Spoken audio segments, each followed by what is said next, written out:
So hello students, let us see the solution to this paper.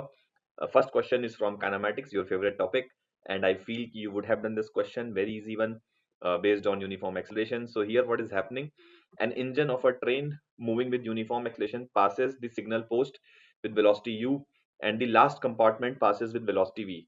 So the velocity with which the middle point of the train will pass. Okay, so let's understand what is happening here. So suppose this is the train, okay, very long train, and let us say A is the point where the driver of the train will be present, okay, and B is the point where the guard, guard will sit at the last of the train. So here the guard will be present, and let's imagine that the midpoint is M, where let us say you are sitting. Okay, so you are going from somewhere to somewhere, let us say from Hyderabad to Chennai maybe. So basically you're going, so you are sitting exactly at the middle of the train. Okay. Now let us say the length of the train is 2L. Okay. So let's imagine that the length of the train is 2L, which means that this MA will also be is equals to L and BM will also be is equals to L. Yes or no? Now here is the lamp post, you can say, or something, basically signal, they are saying signal post. So here this is the signal post S. Okay, so when the front portion, which is the A, that portion was near the signal post, so at this instance the the speed of the train was u. Okay, but when B will reach the signal post, that means train will become like this. Okay, in fact, if I draw here, so A would have moved 12 distance forward. Okay, A would have moved 12 distance forward and B would have come here. Okay, so if the train moves 12 distance forward, then B will reach at this position and A will reach here. Okay, so at that instance the speed of the train becomes v. So we can say that if I apply v square is equals to u square plus twice as. All right, so we can say that the speed of the train becomes v. Okay, initially speed of the train was u. Okay, let us say acceleration of the train is a. Okay, and displacement of the train is 2L. Okay, from so when B reaches the point S, so this so we can say that displacement of the train will be 2L. Yes or no? Now let us say when the M reaches S. Okay, so that means when in the middle of this journey, that means when before B would have reached S, then M would have crossed also S at some point. Okay, so at that instance this would have been the situation. Okay, that means A would have been here, M would have been here, and B would have been here. So at that instance, let us say the speed of the train is v dash. Okay, which is what we have to find. So we can say that displacement of the train till now, okay, would have been L only. Okay, would have been L only. So if I apply the same formula till this situation, so final speed will be v dash square. Yes or no? That will be equals to initial speed square plus twice into acceleration into displacement, which now is L. Yes or no? So if you look from here, what we can do, we can divide the this equation by 2. Okay, so if I divide this equation by 2, so you can see that here you will get 2, here you will get 2, and this will get cancelled. Now, which means that this is also 2AL and this is also 2AL. So if I equate the value of 2AL, so if you see, this will become V square by 2 minus U square by 2. Okay, this is the value of 2AL, and from the second equation, it is V dash square minus U square. Yes or no?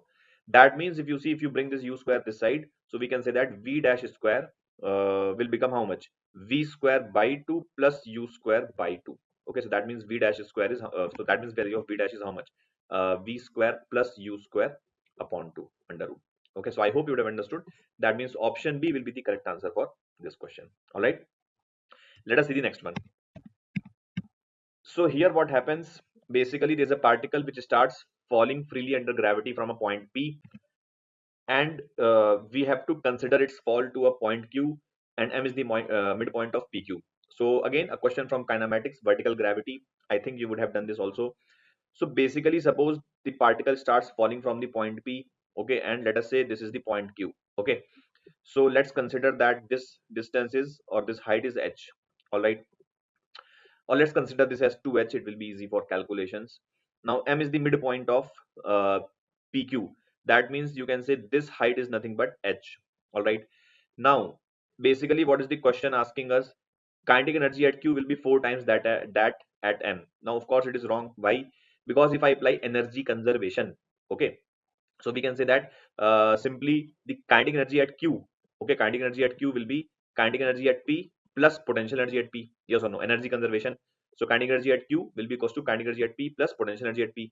Now with respect to Q, if I talk about, okay, with respect to Q, if I talk about, then the potential energy at P is how much? M into G into 2H. Yes or no? And kinetic energy at P was 0. That means kinetic energy at Q will be how much? 2 mgh. Yes or no?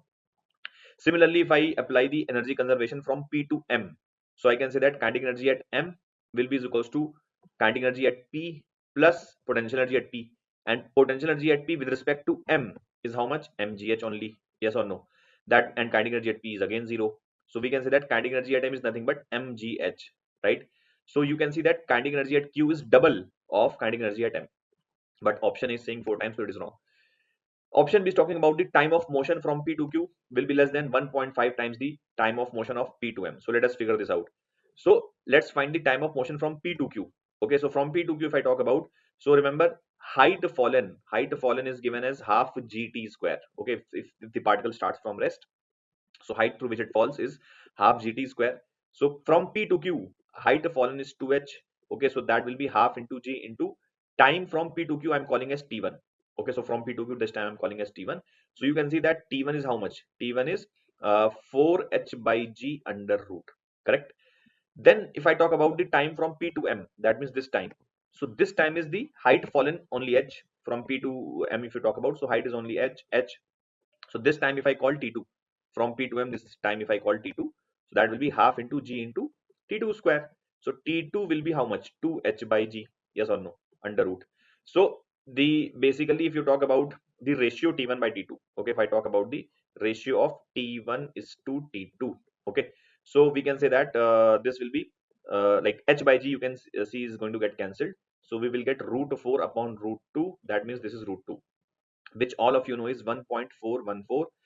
And the question is also, option is also saying that the time of P to Q, that means T1 is less than 1.5 times T2. So which is what we are observing. T1, we are getting T1 as 1.414 times T2. Okay, and which means that T1 is actually less than 1. T1 is less than 1.5 times T2. Okay, that means option B is correct. Okay, now again you can see, let's check out the option C as well. Its velocity at Q will be double its velocity at M. This is wrong, because since the kinetic energy is double, so velocity follows the square relation. I mean to say that we just figured it out here. If you see, kinetic energy at Q, okay, divided by kinetic energy at M will be is equals to 2. Okay, and this can be written as half m into vq square, right? Because this is the kinetic energy at Q, divided by kinetic energy at M will be half into m into velocity at M square. Okay, so vq by vm, if you see, okay, vq by vm, so this will be how much? Root 2. Okay, but option was saying that it is double. Okay, so that means this is wrong. Its average velocity from P to Q is double its average velocity from P to M. Now for a uniform acceleration, average velocity can be written as initial plus final by 2. Okay, that you can do for uniform acceleration only. Okay, otherwise you have to write displacement upon time. So if I talk about P to Q, okay, so from P to Q we can say that V average, okay, from P to Q, from P to Q, what is the V average? V average. So V average will be Vp, which is 0, plus Vq upon 2. Okay. And from P to M, if I talk about from P to M, what is the V average? So basically that will be again Vp, which is 0, plus Vm upon 2. So you can see that the ratio basically of V average will also be the ratio of Vq to Vm. If I take the ratio of these two values, so it will be again the ratio of Vq to Vm, okay, which will come out to be root 2. So it will not be double. That means option D is again wrong. So I hope you would have understood. Okay, let us see the next one. So this question is on the determination of Young's modulus using the Searle's method. So in order to determine the Young's modulus of a wire of radius 0.2 centimeter, measured using a scale of least count 0.001, okay, and length 1 meter, measured using the scale of least count 1 millimeter, a weight of mass 1 kg, measured using a least count of 1 gram, was hanged to get the elongation of 0.5 centimeter, measured using the scale of least count 0.001. So what will be the percentage error in the value of Young's modulus determined by the experiment? So let us understand what is happening here. Suppose this is the wire. Okay, suppose this is the wire. Okay, and this is the block. Okay, now this block is of mass 1 kg. This block is of mass 1 kg. All right. Now the radius of this wire. Okay, radius of this wire is 0.2 centimeters. All right. So because of this load, there will be some tension that will get generated in this, yes or no? And that tension will be equals to mg, right? So you will say, if you use the the stress is equals to Young's modulus into strain. Okay, so stress is equals to Young's modulus into strain. We know this. using the properties of material. So this stress is of course longitudinal stress, and this strain is longitudinal strain. So what is longitudinal stress, guys? That will be longitudinal force upon area of cross section, that will be equals to y into delta L by L. All right. So now we can write the values. In fact, let me do it here because I will need the data. So look, yeah, so if you rearrange this, so Young's modulus will become force into length upon area into delta L. Okay, now see, what is force? So force actually is nothing but mg here. Okay, mass into gravity, the into length upon area into delta L. And we have to find the percentage error in the Young's modulus. So we can say that delta y by y. Okay, delta y by y will be equals to, now gravity here is constant. There is no information about gravity, so we can assume it to be constant. Mass was measured, so that means this will have an error. So that will become delta m by m. Length is also a measured quantity, so it will also have an error. That will be delta L by L. Area of cross section, remember, is pi r square. In fact, let me write this as pi r square itself. So this will become mgl upon pi into radius square into delta L. Okay, so now you can see that pi is constant, so it will not have any error, but radius was a measured quantity, so radius will have an error, and since it has a power of 2, so you will get this as 2 into delta r, okay, upon r, right? And length, this also has an error. So in fact, let me call this elongation as a small l, otherwise you will get two deltas and you might get confused. So what I'm doing is that in this formula I'm calling small l as the elongation. Okay, so I'll choose small l to represent the elongation. Okay, otherwise you will get confused. So this is small l is the elongation. Okay, so here I'm writing this as small l, right? So you can see that now the small l will have an error because this is the elongation in the wire. Okay, so this will have dl, or we can say delta L upon L. Okay, that is the idea. All right. Now, what is the error in the mass? So you can see that here the mass was 1 kg and the least count was 1 gram. So you remember that 1 gram least count itself will become the error. So here delta M will be 1 gram. Okay, and mass was 1 kg. 1 kg means 1000 gram. Okay. Then let's talk about the length. Length of the wire was 1 meter and the least count of the scale was 1 millimeter. That means delta L will be 1 millimeter and capital L will be 1000 millimeters. Okay, this will be 1000 millimeters. All right. Then radius, if we talk about, so radius value is zero point 0.2 centimeter and the least count is 0.001 centimeter. So that will become 0.001 upon 0.2. Okay. And if I talk about the elongation, so where is the data for the elongation? Yeah, here. So elongation is 0.5 centimeter, but it has a least count of 0.001. So small l will become 0.5 and the error is 0.001. Now this is the relative error. Using this you will get the relative error. We can simply multiply this by 100 to get the percentage error. So percentage error delta y by y will be, you can multiply this entire thing with the 100. Okay, so look, 100 will go inside and 100 upon 1000 will become 0.1. Okay, then this 100 upon 1000 will again become 0.1. Then 100 into 0.0001 will become 0.1. 0.1 into 2 will become 0.2. So this entire thing will get cancelled after multiplying with the 100. Okay, so that's the idea. That means this will get become 1. All right, and this will become 0.1 upon 0.5. That means 1 upon 5, which is nothing but 0.2. So overall it becomes how much? 1.4%. Okay, this is percent. All right, so option B will be the correct answer for this question. I hope you have understood. All right, moving on. Each side of the box made of metal sheet in a cubic shape is A at room temperature T, and the coefficient of linear expansion of the metal sheet is alpha. The metal sheet is heated uniformly by a small temperature delta T so that its new temperature becomes T plus delta T. Calculate the increase in the volume of the metal box. Okay, so again, question from thermal expansion. I guess like with a little bit of practice you would have done this. So what is happening over here? This is a metal box. All right, this is a metal box, and we can say that we have to find the increase in the volume of the box. All right, so very easy question. We know that delta V, which is the incremental volume, can be written as volume into gamma into delta T, right? So V is here, V represents the total volume of the box, and gamma is the coefficient of volumetric expansion, and delta T is the incremental temperature. So we have to find the increase in the volume. So what is the volume of the box? So if the side length of the box is A, if the side length of the box is A, so we can say that this volume will become A cube because it's a cube.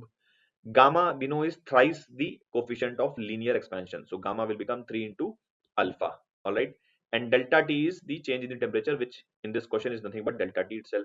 So you can't expect an easier question. Actually, very very easy question, you can say, just a formula based question. So 3 alpha A cube delta T, right? So I think option A is the correct answer for this question, right?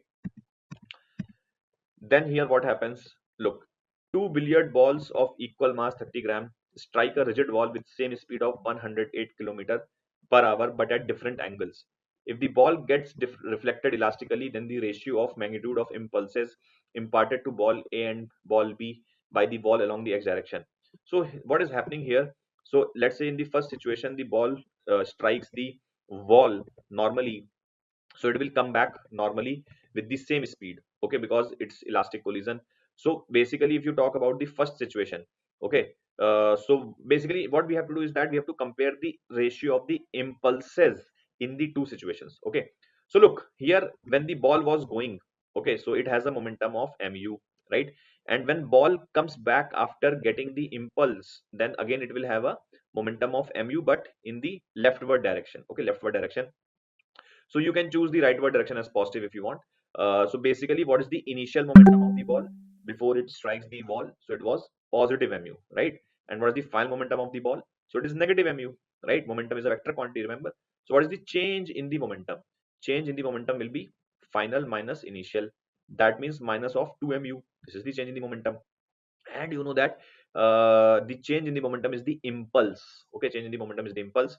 So that means the ball has applied an impulse I like this, and what is the value of I? That will be equals to change in the momentum of the ball. All right, so let's call this impulse as I1. Okay, so what is the value of I1? That will be minus 2 mu.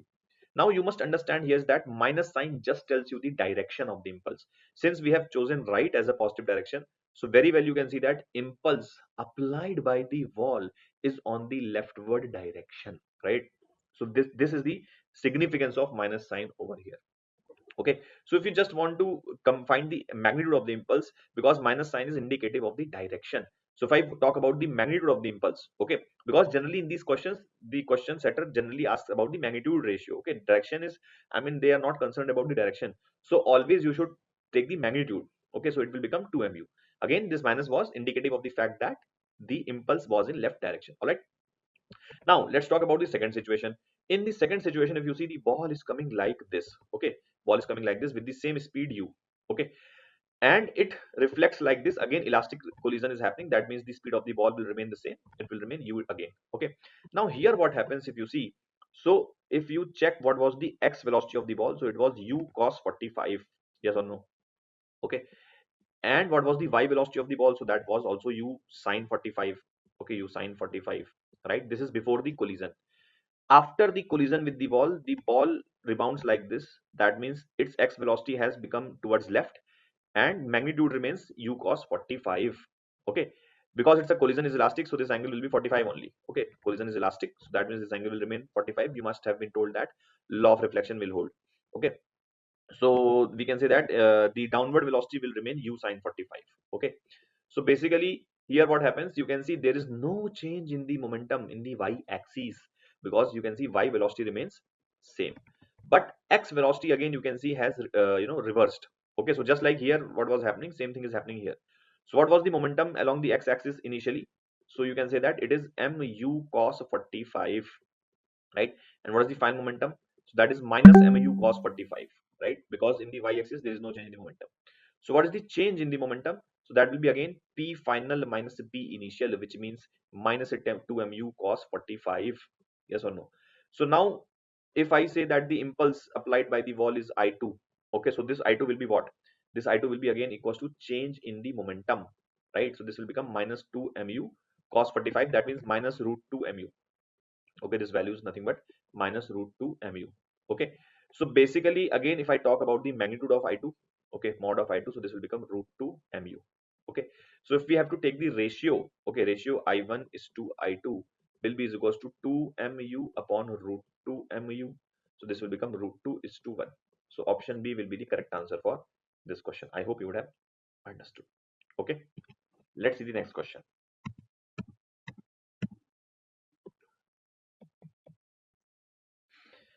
At what height above the Earth's surface does the acceleration due to gravity fall to 1% of its value at the Earth's surface? Okay, Now imagine that this is the earth. Okay, so basically if we are talking about the outside point from the earth, so the acceleration due to gravity can be written as gm by x square, where x is the distance from the center, remember. Okay, so suppose you want to write the gravity at the point P. Okay, so what will be the value of x? This will be the value of x. Okay, that means whichever point you have to write the gravity, take the distance of that point from the center. Okay, so that is the value, that is how you write the gravity. Okay, now imagine that gravity at the point P has become gravity at the has become 1% of the gravity at the surface. So for the surface, x will become equals to r. So we can say that gravity at the surface is gm by r square. Okay, this value you call 9.8. So gravity at the surface has become gm by r square, and gravity at the point P is how much? That is gm by x square. Okay, so this distance I'm calling as x. Okay, this distance. All right, like distance of P from the sea, and this should be equals to 0.01% of gravity at the surface. Okay, 0.01. Okay, not 0.01%. 1% means 0.01. So this will become 0.01 into gm by r square. Okay, and that should be equals to gm by x square. Now all you can do is khachak khachak, so khach khach gone. So from here you can see that 0.01 x square will become r square. If you underroot it, so 0.1 x becomes r. That means x becomes 10r. Okay, now be very careful here in the hurry. If you might click option C, so you get it wrong, because the question is asking the height above the earth's surface. Look, okay, but remember x is the height from the center, or the distance from the center. So question is effectively asking you this distance. Look, this distance is the question asking, this height. So this height will be total x minus r, yes or no? So h will be total distance x minus r, that means 9r. Okay, so option D will be the correct answer for this question. Whenever you get this kind of a question in the exam, be very careful to see, to note that whether the distance is being asked from the center or from the surface of the earth. Okay, I hope you would have understood. All right, for an adiabatic expansion of an ideal gas, the fractional change in its pressure is equal to. So basically question is asking about the fractional change in the pressure, which basically means dp by p. Dp by p, change in pressure upon original pressure. Okay, and for an adiabatic process question is talking about. Now we all know that for an adiabatic process the equation is pv to the power gamma constant, right, where gamma is the ratio of specific heat at pressure, constant pressure to constant volume, cp by cv. So pv to the power gamma constant. Okay, now if I take log from for this equation, so that will become ln of p plus gamma ln of v is equals to ln of constant. Now ln of constant will also be a constant. Okay, because if you take log of a constant number, then you will again get a constant value only. So we don't need to write ln constant, you can still write constant. Okay, now if I differentiate this equation, so you will get dp by p, okay, plus gamma dv by v is equals to constant when differentiated will become 0. Okay, now you can see that question is over. Very very easy question this was. Dp by p will become minus gamma dv by v, and this is the fractional change in the pressure. Okay, so that means minus gamma dv by v. So option C will be the correct answer for this question. All right, 4 equal masses. So question from moment of inertia, I think you would have done this. Very easy question, formula based. M each are placed at the corner of the square of side length L as shown in the figure. The moment of inertia of the system about an axis passing through A and parallel to dB. That means we have to find the moment of inertia of this system about the axis passing through A, and the axis is parallel to dB. So if you visualize, the axis is somewhat like this. Okay, this kind of an axis. Okay, this. So let me, so look, sorry, just a second. Wait.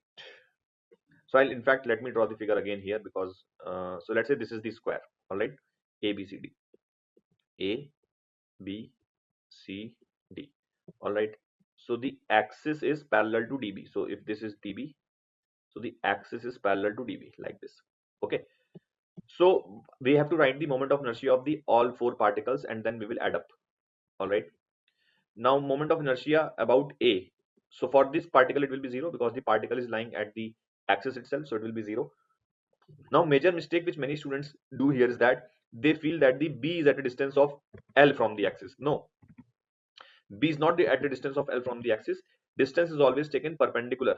So basically this is the distance of B from the axis. Note. Okay, so basically you must understand that this length is L, right? And this angle is 45, which means this angle is also 45 because these two lines are parallel. So basically this angle is 45. All right. So this means this is L sine 45. Okay, L sine 45. Okay. And similarly, this particle will also be at an equal distance, L sine 45. Right. So moment of inertia of B about this axis is m into L sine 45 square. Okay. And same is the moment of inertia of D about the axis. So I'm multiplying by 2. And what about C? So C, you can see this is the distance. You must understand that this angle will be 90. Okay, this angle will be 90. So basically, we can say that C is at a distance of diagonal length. And what is the diagonal? Root 2L. So for C, you will write m into root 2L square. Okay, so now we can add up. So look, what does this become? L sine 45 means L by root 2, and if you square it, it will become L square by 2. Okay, this is further multiplied by 2 plus m into 2L square. So how much is the answer? 3ml square. That means option C will be the correct answer for this question. All right, let us see the next question. So here the question is that if the time period of 2 meter long simple pendulum is 2 seconds, then the acceleration due to gravity at the place where the pendulum is executing SHM is. Very easy question, guys. I hope you would have done this easy kill 4 marks. So the question is just a formula based. They are asking that what is the value of the gravity if the time period of the 2 meter long pendulum is 2 seconds. Okay, so length is given as 2, and the time period is 2 seconds. Now we all know that, guys, 2 is equals to time period is equals to 2 pi root of L by G. Okay, so just use this formula. Time period is 2 seconds, that will be 2 pi into length is also 2 upon gravity, so we can square it. So after squaring you will get 1 pi square into 2 by gravity. So gravity value is 2 pi square wherever you are executing the SHM. So option D will be the correct answer for this question. All right, now here what happens, here there is a prism of refractive index mu, and the angle of prism is A, and it is in the minimum angle of deviation situation. So question says that minimum angle of deviation is equal to angle of prism. Then in terms of refractive index, basically we have to find the value of A. Okay, so look, basically we can say that if the prism is like this and here the angle is right like this. Okay, so what will happen here? We have to find the value of angle A. So refractive index of this is mu. Okay. Now if you recall, in the case of minimum deviation, what happens? The angle of incidence becomes equals to angle of emergence. Okay, that means this I will become equal to E, and this R1 and this R2 both become equals to A by 2. Okay. So R1 equals to R2 becomes A by 2. This happens in the case of minimum deviation. All right, and I becomes equals to E. And what is the value of delta min? So delta min is how much?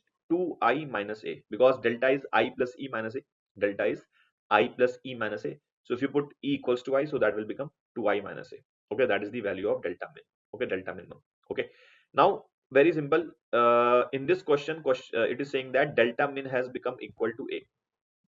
Okay, delta min has become equal to A. That means the value of I will be is equals to A. Okay, value of I is equals to A, because if I put this value A here, so we can say that I will become equal to A. Yes or no? So basically we can say that if I apply the Snell's law at this point, look, Snell's law. So this is air. So 1 sine I, okay, will be is equals to mu sine R1. So basically this becomes sine A, because I was equals to A. That will be is equals to sine R1 is equals to A by 2. Okay. Now very simple, this sine A you can write 2 sine A by 2 cos A by 2 using sine 2 theta formula, and that will be mu sine A by 2. Cool. Sine A by 2 will kill each other, so mu becomes 2 cos A by 2. Okay, so basically what is the value of A? So you can see that this becomes 2 mu, sorry, mu by 2. Okay, and so mu by 2 will be how much? Mu by 2 will be cos of A by 2. All right, that means cos inverse mu by 2 is equals to A by 2, which means A will be 2 cos inverse mu by 2. So that means option A will be the correct answer for this question. All right, let's see the next one.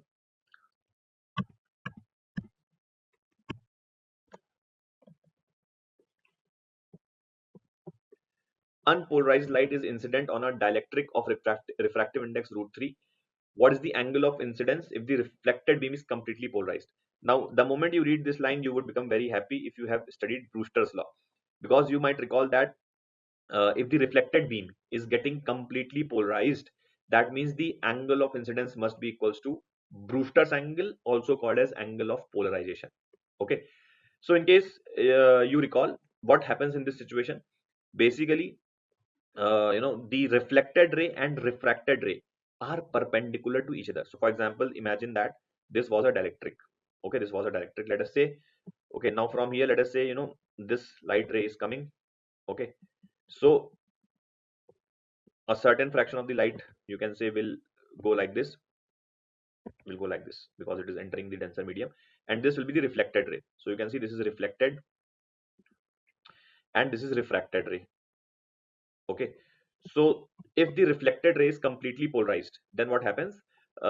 This angle is the angle of polarization, and in this situation this angle becomes 90. This is what Brewster's law says. Okay, so in case you remember, this angle of this Brewster's angle or angle of polarization, which I can call IP, is nothing but tan inverse of mu2 by mu1, where mu2 is the medium in which light enters and mu1 is the medium from which light comes. So basically tan IP is equals to mu2 by mu1. Okay, this is what Brewster's angle is all about. Okay, now in this question, if you see, mu2 was root 3, so mu2 is root 3 and mu1 is 1. So basically they are asking value of IP, very easy question. So we can say that tan IP is equals to mu2 is root 3, mu1 is 1. That means IP will be 60 degree. Okay, IP will be 60 degree. All right, that is the idea. Moving on to the next question. In this question, there is a point source of light which is at a distance of 50 centimeter from a photoelectric cell. The cutoff voltage is found to be V0. Okay, if the same source is placed at a distance of 1 meter from the cell, then the cutoff voltage will be. Okay, so what is happening over here is that, suppose this is a photo cell. All right, now here there is a point source which is initially at a distance of 0.5 meter.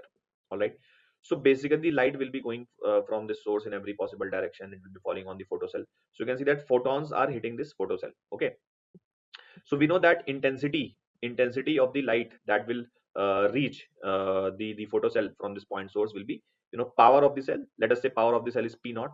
Power means amount of energy released per second. Okay, upon the, the area, which will be 4 pi into 0.5 square. Okay, so you must have been told about this concept, that this entire power which is getting released is distributed on the spherical surface of radius 0.5 square. Okay, so this is the intensity in the first situation. Okay, in the second situation, when this distance has been made 1 meter, okay, so intensity will change and it will become 4 pi into 1 square. Okay, now in both the situations, intensity of the light falling has decreased, which means number of photons falling on the photocell would have gone down, but frequency of the light, that has not changed. And cutoff voltage essentially here means the stopping potential. So stopping potential, if you remember, it depends upon the frequency of the light, because using the Einstein's photoelectric equation, you can say that HF, which is the energy of the falling photon, that will be is equals to work function plus Ke max. All right, and we can say that Ke max will be what? Ke max is nothing but E into V stopping. Okay, E into V stopping. So here we can say that if the frequency has not changed, then of course stopping potential will not change. So here cutoff potential or cutoff voltage effectively means the stopping potential only. Okay, so I hope you would have understood. So option C will be the correct answer for this question. All right, let us see the next question. Here what happens is a particle of mass 4m which is at rest on a smooth surface. It disintegrates into two particles of mass m and 3m having non-zero velocities. And we have to find the ratio of de Broglie wavelength of the particle of mass m to that of mass 3m. Again, very easy question, guys. Basically, this is a particle of mass 4m. Okay, so here if it breaks down into two particles of mass m and 3m, so we know that momentum will remain conserved. All right, so initial momentum of this 4m was 0. So if you look, if this m moves, let us say, leftwards with some momentum p, so naturally this 3m should also move with the equal momentum p towards rightwards. Why? Because otherwise the momentum will not become 0. So momentum vector should cancel out. Okay, now we know that lambda is nothing but h upon mass into velocity. Now this quantity is nothing but linear momentum. Okay, so lambda, which is the de Broglie wavelength, can be written as Planck's constant upon linear momentum. And as you can see, both the particles have same linear momentum. Therefore, de Broglie wavelength will also be equal to same. So both will have same de Broglie wavelength. So I hope you would have understood. All right. Here, what happens? There's a conducting sphere A, which is of double the size of another sphere B. So effectively, the radius is double. A charge minus 20 nanocoulomb is given to A and plus 5 nanocoulomb is given to B, and then two are connected by a conducting wire. The charges on A and QA after the connections are made. So basically what is happening here, let us say this is the sphere A, which is having minus 20 nanocoulomb of charge. Okay, and let us say this is the sphere B, which is double the size. Okay, so no, this is A is double. So A is having the radius 2r. So let us say this radius is 2r and B is having the radius r. Okay, B is having the radius r. Let me write here. Okay, so B is having the radius r. Okay, and this was given how much? 5 nanocoulomb. 5 nanocoulomb. Okay, now look, we have connected this by a conducting wire. So you must remember that when you connect two conductors by a conducting wire, their potentials will become equal, right? So charge redistribution will take place. Okay, charge redistribution will take place so that potentials become equal. So let us say after the connections have been made, the sphere A is left with charge Q1 and the sphere B is left with charge Q2. So we can say that charge conservation principle will hold, which means Q1 plus Q2 will be equals to minus 20 plus 5. That means minus 15 nanocoulomb. This is the first law or first equation. And as I said, the potential of A and potential of B should be equal. So we can say that KQ1 by 2R, which is the potential of A, will be equals to KQ2 by R. Okay, so R and R will get cancelled. K and K will also get cancelled, which means Q1 is equals to 2Q2. Okay, and what is the value of Q1?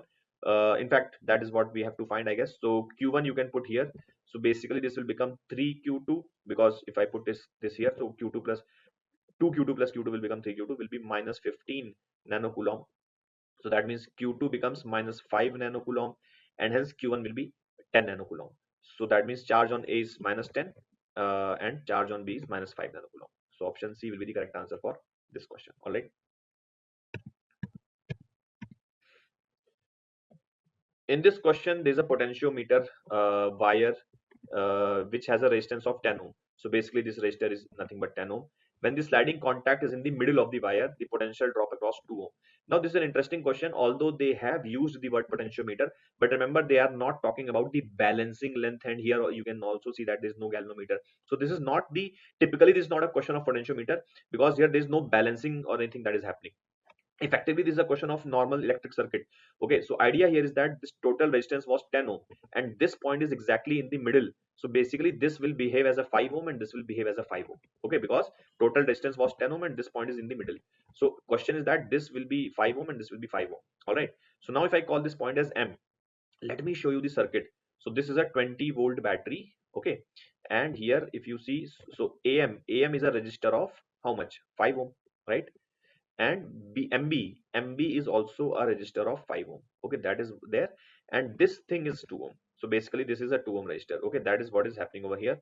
Now we have to find the potential drop here. We have to find the potential drop here. Very easy question. You can see that this 5 and 2 will be in parallel. Yes or no? This 5 and 2 will be in parallel. So what will be the equivalent of these two? So equivalent of these two will be 5 into 2 divided by 5 plus 2. That means 10 by 7. So this whole can be replaced by a resistor of 10 by 7. And 10 by 7 is in series with 5. Yes or no? 10 by 7 is in series with 5. With not 5. Sorry, 10 by 7 is in series with 5. So R equivalent will become 10 by 7 plus 5. That means this will become how much? 7 5 35 plus 10. 45 by 7. This is the R equivalent. So that means you can replace this entire 3 resistor by a single resistor of 45 by 7. Okay, so that means this is how the situation will look like. 45 upon 7. Okay, this is 20 volt. So how much current will battery generate? How much current will battery generate? So current that battery will generate will be how much?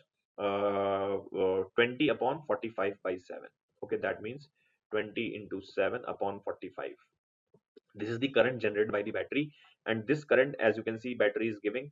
Okay, so if I ask you how much current will go here, how much current will go here, or in fact chalo theek hai, okay, no problem. How much current will go here? So using the parallel splitting, okay, you can you can use the parallel splitting of the current. So let's say this current is I2. So what is the value of I2? So remember, I2 is incoming current I multiplied by this resistor upon total. So that means 5 upon 5 plus 2. That is how you can quickly write the value of I2. Suppose I wanted to write I1. So I1 can be written as incoming current multiplied by 2 upon 2 plus 5. Okay, 2 upon 2 plus 5. So when I'm writing I2, so I2 will have this in the numerator, and when I'm writing I1, so I will have this in the numerator. Okay, that is the idea. Anyway, so I2 will become I into 5 by 7. Okay, that is the value of I2. We wanted to find the potential difference here. Okay, if we wanted to find the potential difference here, so what is the potential difference V2? Very simple, V2 will become I2 into 2. Okay, I2 into 2. So now we can put the value. I2 is 5 by 7 into I, and I is 20 into 7 upon 45. This is I2, and that you have to multiply by 2. Okay, so you can see 7 7 gone, 5 will make it 9. So 40 by 9, 40 by 9 will be the correct answer for this question. I hope you would have understood. Okay, if Q is the free charge on the capacitor plate and QB is the bound charge on the electric slab of electric constant K, then the bound charge QB. It's a standard known fact that, I mean, this is a formula based question. If this is a capacitor, this is a capacitor, and here is a dielectric. Okay, so if here plus Q charge is available, let us say here plus Q charge is there and here minus Q charge is there. Okay, so the dielectric has charges here, and the polarity of the dielectric is opposite to that of capacitor plates. Okay, so how much is the charge? This is also called as induced charge or the polarized charge or the bound charge. So what is the value of the polarized or the bound charge? So you can say that bound charge is, formula is charge on the capacitor into 1 minus 1 by dielectric constant. It's a standard formula. So using this, you can say that here the charge on the capacitor is the free charge they are calling, which is QF, and this charge on the dielectric is Q bound. So QF into 1 minus 1 by K, option B will be the correct answer for this question. All right. In this question, the magnetic field at 2 points on the axis of circular coil at a distance of 0.05 and 0.2 meter is given in the ratio of 8:1, and using this we have to find the radius of a coil. All right. Now remember, if this is a circular coil and let us say this is the axis of the coil, then at the point P, which is at a distance x, magnetic field is given by mu naught into I into r square upon twice of x square plus r square whole to the power 3 by 2. This is the formula of magnetic field at distance x on its axis, and the radius of the coil is r. Okay, direction of the magnetic field is always along the axis, whether towards right or left. That will depend upon the sense of the current.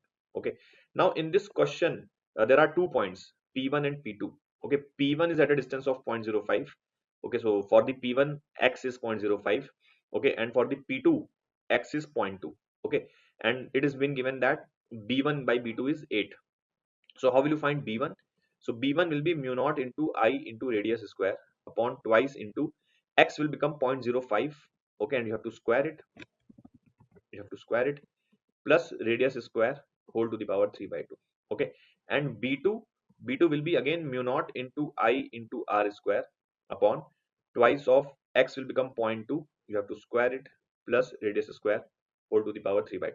Okay, now if I take the ratio B1 is to B2, so if I take the ratio B1 is to B2, so you can say that B1 by B2 will become 8. Okay, B1 by B2 will become 8. Mu naught I r square, mu naught I r square will get cancelled. 2 and 2 will get cancelled. This will go in the numerator. So 0.2 square will become 0.04 plus r square whole to the power 3 by 2 divide by, this will be 0.05 into 0.05, that means 0.0025. Okay, plus r square whole to the power 3 by 2. Now we can take the power 2 by 3 for the entire expression. So that means this will be power 2 by 3 and this will be the power 2 by 3. All right, that means this will become 8 to the power 1 by 3 is 2 and 2 square will become 4, and here this will cancel this entire thing. This will be 0.04 plus r square upon 0.0025 plus r square. You can cross multiply, 25 4 is 100, so this will become 0.01, right, and plus 4r square, this will be equals to 0.04 plus r square. That means 3r square will be 0.03, which means r square will be 0.01. Okay, so that means r will be 0.1. So radius of the coil is 0.1 meters. So option B will be the correct answer for this question. All right. here the question is the following logic gate is equivalent to. So let us understand this. Now look, first of all, look at this. So let me show you this separately. Suppose you have NAND gate. Okay, NAND gate. So what is NAND gate? So look, NAND gate is like this. Okay, NAND gate is like this, and basically if both the inputs of a NAND gate are equal, suppose here also A is coming and here also A is coming, so what will be the output? Look, so NAND will multiply both the inputs, that means A into A, and then take its complement, yes or no? That means it will become A square whole bar. Now you must remember that A square is also equals to A. In the Boolean algebra, A square is nothing but A. That means the output becomes A complement. So what do we understand? That in the NAND gate, if both the inputs are equal, then the output is nothing but the complement of the input, right? Now see here, same thing is happening. This A is coming here also, and this A is coming here also. That means this output will become A bar. Similarly, here if you see this B is coming here also, B is coming here also, so this will become B bar. Now this A bar enters here and this B bar enters here. So what will be the output here? Output here will be A. So this is also a NAND gate. So this will multiply both the inputs and then it will take the complement. So if you see, what will this become using De Morgan's theorem? If I apply this here, so this will be A bar bar, it will be A bar bar, dot will become plus, and this will be B bar bar. Okay, that means this will become A plus B. Okay, this will become A plus B. Now see this A plus B, which is the output here, this will again go here also and here also. So just like I said, whatever is the input, it's if the inputs are equal, then the NAND will give the output as the complement of the input. That means here Y will be the here A plus B is going here also, and here also A plus B is going. That means Y will be A plus B bar. Okay, so that means that this is NOR gate. Okay, this is the NOR gate. So option C will be the correct answer for this question. All right, let us see the next question. So here what happens is that a flask is filled with 13 gram of an ideal gas at 27 degrees Celsius and its temperature is raised to 52. The mass of the gas that has to be released to maintain the temperature of the gas in the flask at 52 if the pressure remains the same. So let's understand what is happening. Suppose this is a container. Okay. Right now, how much gas is present? So 13 gram of gas is present. Temperature of the gas is 27 degrees Celsius, which means 300 Kelvin, because 27 here means 300 Kelvin. All right. And let us say initial pressure was P. Okay, pressure is P, volume is V. Now what do we do? Basically question is saying that you have to release some mass. That means there will be some leakage. Okay, so this 13 grams will become some less amounts. Let us say after the leakage has happened, so only m gram of the gas is remaining. And now what you do, you increase the temperature to 52. Basically temperature is made 52 degrees Celsius. So 52 Celsius means how much? 325 Kelvin. Okay, if you add 273 here, you will get 325 Kelvin. Okay, 325 Kelvin. Okay. So now the question is demanding that pressure should remain the same. So you should leak the gas in such a way so that pressure remains the same, P. Okay, and volume of course has not changed. So what we can do, if I use the equation PV is equals to nRT for the initial situation. So pressure was V, volume was V. Moles you can write total mass of the gas divided by molar mass. Okay, so 13 upon m naught is the molar mass. So we can see that this will be number of moles into R into temperature, which is 300. Okay, and finally again, if I write PV is equals to nRT, n will be the mass of the gas present now divided by the molar mass into R into temperature, which is 325 Kelvin. Okay, now if you see, basically if I divide this equation 2 by equation 1, so LHS will become 1. Okay, this PV will get cancelled, R m naught will get cancelled. So you will get 13 into 300 divided by 325 into m. Now this will be 25 into 12 and this will be 25 into 13. 13 will be gone. That means m will be 12 grams. That means the mass remaining here is the 12 gram. So how much leakage has happened? 1 gram of gas has been allowed to leak. So option D will be the correct answer for this question. Question is asking how much gas has to be released. All right. Now here what happens, there is a conducting rod AC of length 4L which is rotated about the point O in a uniform magnetic field B, and the field is going in the paper. Okay. Now AO is of length I and OC is of length 3I. Okay, or 3L you can say. AO is length L and OC is length 3L. Then we have to find the potential difference between different points. Now first thing you must understand is that suppose this is a rod. Okay, and this rod is rotating about this point O, and this is the end point of the rod, let us say E.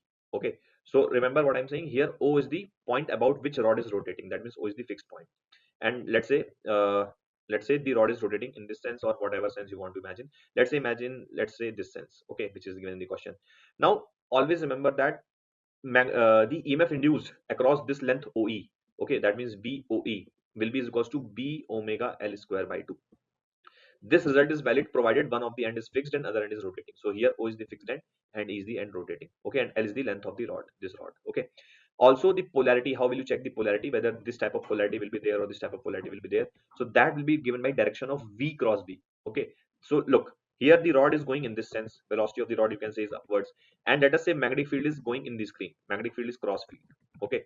So velocity, so what I said, positive polarity will be in the direction of V cross B. So velocity is up, rod is going up. Basically, you can say each point is going in the upward direction and magnetic field is inside. So V cross B if you do, so thumb will be pointing towards left. So this kind of polarity will be induced. Okay. Now let's come back to this question. So if you see, look at the OC situation. So here O is fixed and C is the moving point. So if I look out this length of the rod, so OC is 3L. So what will be the VOC? So VOC will be B into omega into 3L square, okay, by 2. That means this will become 9B omega L square by 2. Okay. And what will be the polarity like? So velocity is up because the rod is rotating like this. So velocity is up and field is inside. So V cross B is telling you that O point will be at the higher polarity. Okay. So this is the situation. Now if I look at AO, so again O is fixed and A is moving point. So here this length of the rod is L. Okay. So what will be the value of BOA? That will be B into omega into L square by 2. And here what will be the polarity? So here the polarity will be, so here the rod is going down.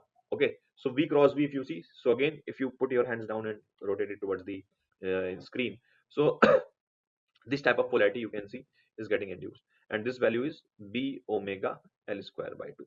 This value was 9B omega L square by 2, right? So now VA minus VO is B omega L square by 8. This becomes wrong. VO minus VC, VO minus VC is this 7 by 2. This also is wrong. VA minus VC, VA minus VC is 4 B omega L square. Let's check if this is correct or not. So if I start from VA, okay, I reach point O, so there will be a potential rise of B omega L square by 2. Okay. Further you move towards C, so there will be a potential drop. That means 9B omega L square by 2, that is equals to VC. That means you can see that VA minus VC is equals to 9 minus 1. So 8 by 2 is 4B omega L square. So option C is the correct for this question. This will also be wrong. Okay. So option C is correct. All right. In an LCR series circuit, an inductor of 30 millihenry and a resistor of 1 ohm are connected to the AC source of angular frequency 300 radian per second. The value of capacitance for which the current leads the voltage by 45 degree is 1 by x. So basically what is happening is an LCR circuit. We have an inductor and a resistor. Very easy question, AC question. Okay. So value of the inductance has been given. So let me draw the circuit also. So this is the circuit. All right. So basically in this, there's an inductor of 30 millihenry. That means 0.03 Henry. Okay. Resistor is 1 ohm and capacitor is what we have to find such that current leads the voltage by 45 degree. So if you draw the impedance triangle, so let us say this is the resistor and this is the resistor. Okay. And this is the value of XC minus XL. Okay. So this will be your impedance. This will be your impedance, right? Z, and you, this angle is 45 degree. Okay. This angle is 45 degree. So what we can say is that since this angle is 45, so that means resistance will be is equals to XC minus XL. And since current is leading, which is why we can say that the circuit is capacitive in nature. Okay. Now very easy question, guys. So R is given as 1. Okay. XC we have to find, basically C we have to find. XL you know is omega L. So XC becomes how much? Omega L plus 1. Okay. Now what is the value of omega? Omega is 300. Okay. And L is 0.03. So 300 into 0.03, that means 3 is a 9 plus 1 10. So XC becomes 10. 10 can be written as 1 upon omega C. Okay, so C becomes 1 upon 10 into omega, which is 300. So this becomes 1 by 3 into 10 to the power minus 3 farad. So your X will become 3. This value will become 3. I hope you have understood. All right. Moving on. Here a monatomic ideal gas is heated at constant volume until its pressure is doubled. It is again heated at constant pressure until its volume is doubled. The molar heat capacity for the whole process is Kr by 6. So what is the value of K? Let us understand this. So there's a monatomic gas which is heated at constant volume until its pressure is doubled. So let us say we start from P. So this is the state 1. Okay. So PVT. Okay. Then we go to state 2. Okay, in the state 2, what has happened? So pressure was doubled and volume was constant. That means volume remains B, pressure becomes 2P. Now if you understand, keeping volume constant, if you double the pressure, then naturally temperature will also double. Yes or no? Because PV is equals to nRT. Remember, PV is equals to nRT. So if you are doubling the pressure, so temperature will also double, right? If you are doubling the pressure, because PV is equals to nRT, right? So if P becomes 2 times, then temperature will also become 2 times, because moles will not change, because we do not assume any leakage. Okay, so moles will always stay constant. Okay, same thing. Now what happens here? We go to state 3, and in the state 3, it is heated at constant pressure. That means pressure remains 2P until volume is doubled. So now volume becomes 2V. So what will happen? Again temperature will double. Why? Same thing. PV is equals to nRT, right? So if you keep pressure same, but if you double the volume, so temperature will become double of the present value. So here already temperature was 2T, and which will become double, so it will become 4T, right? Now question is asking what is the molar heat capacity for the entire process. Okay, so look, if I ask you what is the heat Q1 here, so this value is Q1. So what is the value of Q1? Q1 can be written as N. Here the volume was constant, so C will be CV for this process. So N CV delta T, yes or no? So N CV for a monatomic gas is 3R by 2, and delta T was 2T minus T. That means T. This is the value of Q1. In this process, what is the total heat? Q2. Okay, and here the pressure was constant, so C will become Cp, right? So Q2 can be written as N Cp for a monatomic gas is 5R by 2. So basically Q2 can be written as N Cp delta T. Okay, Cp for a monatomic gas is 5R by 2, and delta T is 4T minus 2T. That means 2T. Now if I talk about the entire process, so for the entire process, the total heat Q can be written as Nc delta T for the entire process, where C is the molar heat capacity for the entire process from 1 to 3 directly. So what is Q? Q will be Q1 plus Q2. Okay, and that will be Nc into delta T. Delta T for the entire process is 4T minus T. Okay, that means 3T. Q1 is 3 nRT by 2, and Q2 is 5 nRT. That will be Nc3T. Okay, so from here you can see that R will be there, NT, NT, NT. So this becomes 3 by 2, that means 1.5 plus 5, 6.5 R upon 3, that will be C. So basically this value is given as KR by 6 in the question, KR by 6. So R and R gets cancelled, 3 will make it 2, so K will become 13. Okay, so K will be 13. All right. Percentage increase in the speed of the transverse wave produced in a stretched string if the tension is increased by 4%. Very easy question. We know that speed of a transverse wave is given as root of T by mu.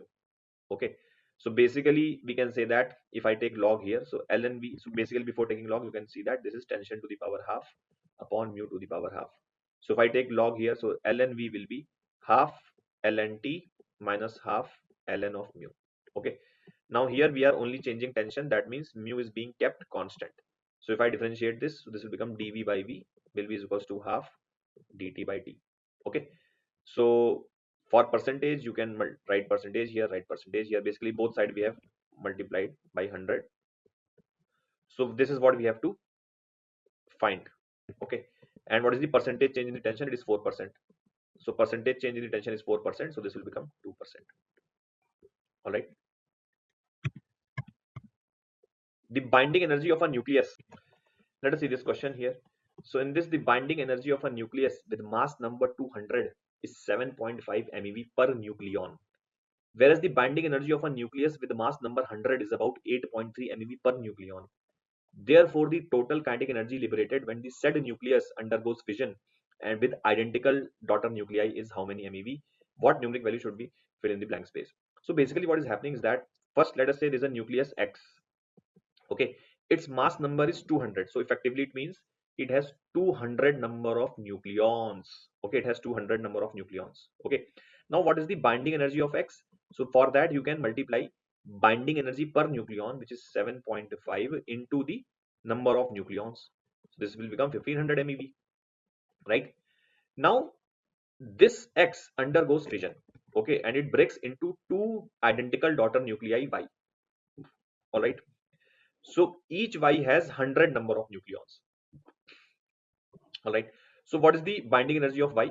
Binding energy of Y will be binding energy per nucleon, which is 8.3 multiplied by 100 number of nucleons basically. So for one nuclei of Y, the binding energy will be 830 MeV. Question is asking that when this reaction happens, that means when X breaks down into 2Y, how much energy will be released? Now understand like that.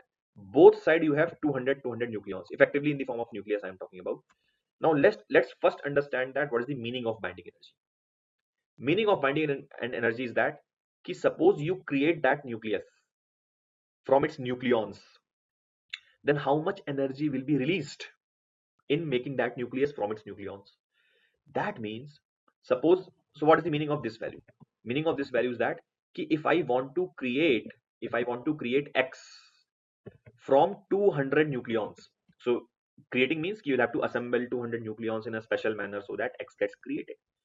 So when you assemble the 200 nucleons in a special manner so that X gets created, this much energy will be released. So this much energy will be spent. You can say that you will have 1500 joule MeV of energy available. It will be released. Okay. On the other hand, if you create Y using 100 nucleons, then 830 MeV of energy will be released. Okay. Now let's understand very interesting solution I'm giving you. Suppose we have 200 nucleons here and we have 200 nucleons here. Okay. Now suppose you choose to create X. Suppose you choose to create X. So let us say whatever. So basically, see, when I'm saying ki you have 200 nucleons here also, 200 nucleons here also, that means you have certain amount of energy E here also and certain amount of energy E here also. Why? Because you remember mass is a condensed form of energy. So we can say that let us say the amount of energy here is E and amount of energy here is also E, because in both these situations you have 200 nucleons. All right. Now see, what happens here is that, look, if I choose to create X, then how much energy will be released? 1500. That means energy left with X will be E minus 1500. Yes or no? This is the amount of energy left with X. So if I talk about what is the energy present in X, so it will be this value. However, if you choose to create two nuclei of Y, because with 200 nucleons you can create two nuclei of Y. So if you create two nuclei of Y, then how much energy will be released? So it will be 830 into 2. Okay, that means how much energy is present with 2Y? So E minus 830 into 2 is how much? 1660, 1660. This much energy is left with the 2Y and this much energy is left with X. So what does this mean? X has more energy in comparison to 2Y. Yes or no? Because X is E minus 1500 whereas 2Y is E minus 1660. That means how much energy X has extra? So if you take the difference, this value minus this value, so energy of X minus energy of Y, if you do, so that will be how much? 160. That means if you go from X to 2Y, okay, X to 2Y, basically this is twice the energy of Y. So if I go from X to 2Y, then this much energy will be still released because this side has 160 extra whereas this side has 160 less. So if I'm going from here to here, so 160 MeV of energy will be released. Okay, so I hope you would have understood. All right.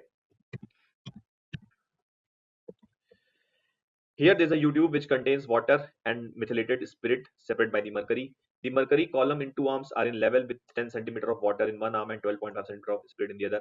The relative density of spirit is n by 10. What is the value of n? So very easy question. This is again, let's say here this is a U-tube, okay, and basically this is the here this is filled with mercury. So let us say mercury is still here, okay. Now it is saying that mercury is in level. That means both the side mercury is at the same level. Okay, this is the level of mercury. However, on the one side you have 10 centimeter of water.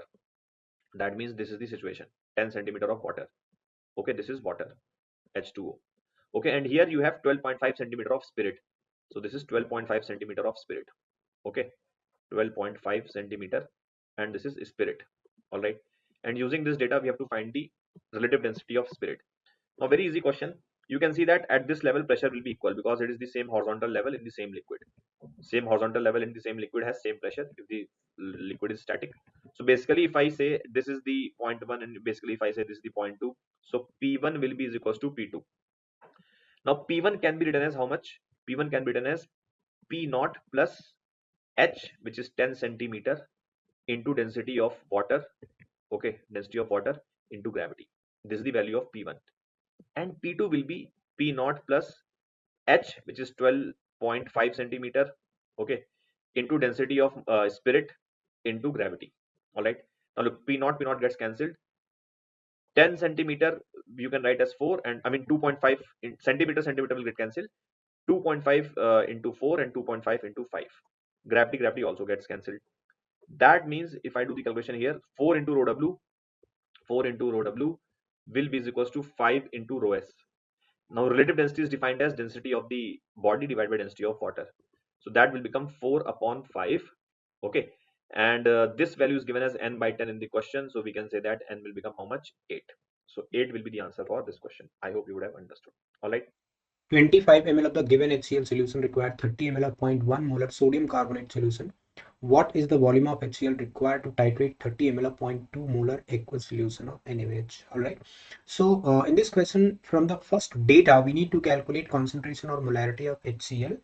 And in the second part, we need to use the same HCl to calculate the volume required to titrate the 30 ml 0.2 molar sodium hydroxide. All right. So in first case, Na2CO3 actually react with HCl to form 2NaCl plus H2O plus CO2. All right. Though equations are actually not required because we can apply law of equivalence for that. Equation, writing equation is not necessary. All right. But still you can write to apply mole concept if you want. So I can write equivalence of HCl is equal to, or milli-equivalent of HCl is equal to milli-equivalent of Na2CO3. Okay. Milli-equivalent of HCl will be 25 into normality, must be equal to 30 into 0.1 is the molarity of sodium carbonate. When sodium carbonate react with HCl, its N factor is 2. 1 mole is actually need 2 mole of H plus to get it neutralized completely. Alright, from here you can calculate normality, which will be 6 divided by 25. Alright. Now the same normality can be used when reaction is taking place with NaOH. So I can again write milli-equivalence of HCl is equal to milli-equivalent of NaOH, right? Milli-equivalent of HCl is going to be volume into molarity, normality 6 upon 25 must be equal to NaOH 30 into 0.2. All right. From here you can get volume is equal to 25 ml. So 25 ml is going to be the right answer. Though both the parts can be solved via equating or taking mole concept as a method, but for that we need to write both the reactions in balanced form. Advantage of equivalent concept is we do not require to write the full and balanced equation. Okay, so 25 ml is the final answer. Option B is correct.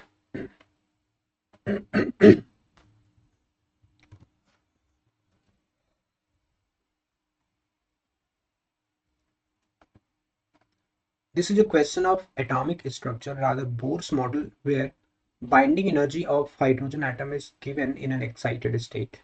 Calculate the de Broglie wavelength in angstrom associated with the electron. We know that de Broglie wavelength, if it is lambda, then n lambda is equal to 2 pi r. All right.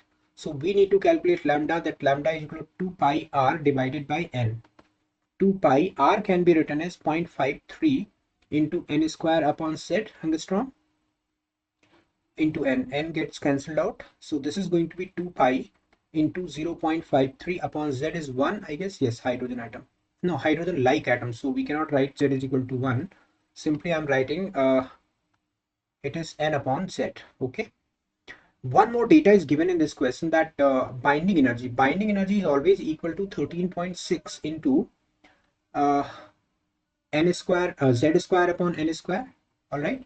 Binding energy of any orbital for a single electron system can be written as 13.6 into z square upon n square. It is given as 3.4 is equal to 13.6 into z square upon n square. From here I can calculate z upon n, which is equal to square root of 3.4 divided by 13.6. This comes out to be 1 by 2. All right. Now putting this z by n in this equation, I can calculate lambda. Lambda equal to 2 into pi 3.14 into 0.53. n by z we need to put, so I can directly write 2. So from here you get the answer roughly 6.66 angstrom. Okay, so simply you need to calculate the value of n by z or z by n with the help of binding energy data, and the same can be used to write the radius of the orbit in which electron is actually present, and de Broglie wavelength is given. De Broglie wavelength is to be calculated. All right.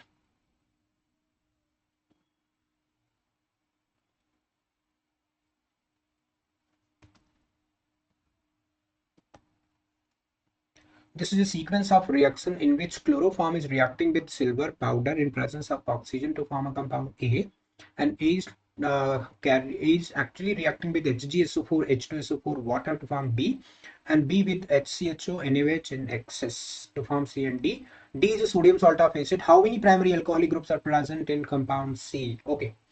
So if you can recall this compound, when chloroform is treated with silver in presence of oxygen, it forms acetylene. All right. And acetylene, when undergo hydration in presence of mercuric sulfate as a catalyst, form CH3CHO. It's a Marconi addition of water, you can understand. And you will get initially CH2CHOH, and this will tautomerize to form CH3CHO. And when CH3CHO is treated with excess of NaOH, repeated cross aldol condensation will take place. So if I carry out a reaction with formaldehyde, in fact, three equivalents of formaldehyde will be needed to form C, CHO, CH2OH, CH2OH, and CH2OH. Alright, this is the aldol product of HCHO and CH3CHO, cross aldol rather. I hope you understand this particular reaction. Like when we carry out a reaction with OH minus, it will form an anionic form, rather enolic form, and this enolic form will attack at CH2CHO. This will attack at this carbon, followed by repeated reactions. Actually, first in the first case, you will get one hydrogen replaced by CH2OH, and then the reaction will repeat to remove two more alpha hydrogen to get this particular product. Now you can check this product is not containing any alpha hydrogen. This is an aldehyde not containing any alpha hydrogen. If we carry out a reaction with HCHO in presence of OH minus, then crossed Cannizzaro reaction will take place, and in crossed Cannizzaro reaction you will get sodium salt of formic acid plus alcohol of this product, reduced product of this compound CH2OH, CH2OH, CH2OH, and CH2OH, one more. So you are going to get 4 primary alcoholic group in compound C. They are actually telling you D is the sodium salt, therefore C is the reduced product in crossed Cannizzaro reaction. So your answer is going to be 4, since there are 4 primary alcoholic groups are present in this compound. All right.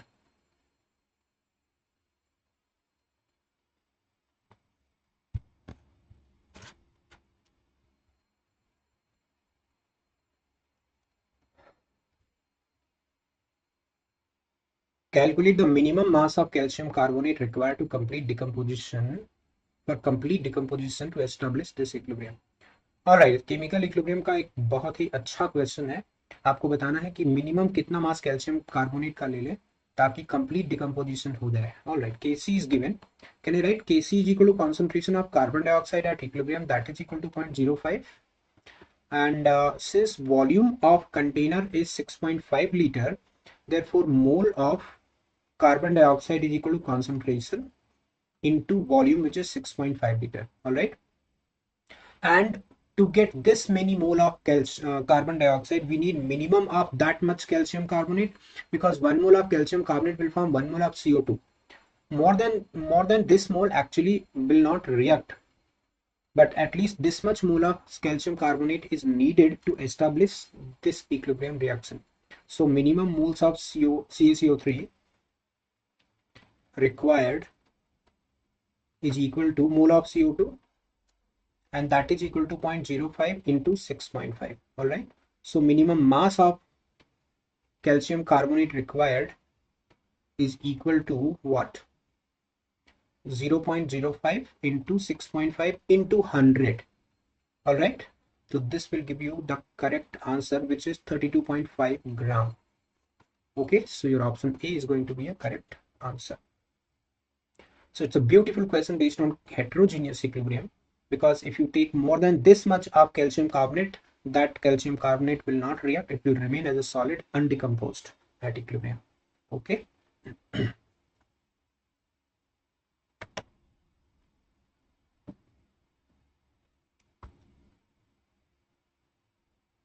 Paracresol react with chloroform in alkaline medium to give the compound A, which adds hydrogen cyanide to form a compound B, which on acidic hydrolysis gives chiral carboxylic acid. The structure of carboxylic acid is okay. So paracresol is reacting with chloroform. Paracresol is actually this OH and CH3. अगर इसका reaction में chloroform से कराता हूँ CHCl3 in presence of OH minus, Reimer-Tiemann reaction will take place to form this compound CHO CH3. All right, and this is compound A, which adds HCN to form a compound B. Okay, which that means cyanohydrin formation will take place. HCN in presence of a base, you will get this compound CHOH CN cyanohydrin. All right. Now, if you carry out hydrolysis of this product, CN gets converted into COH. So your final product has to be OH, CHOH, COOH, and CH3. Check where is the correct answer lying. All right, where is the correct answer? This one is the correct answer of this question. All right.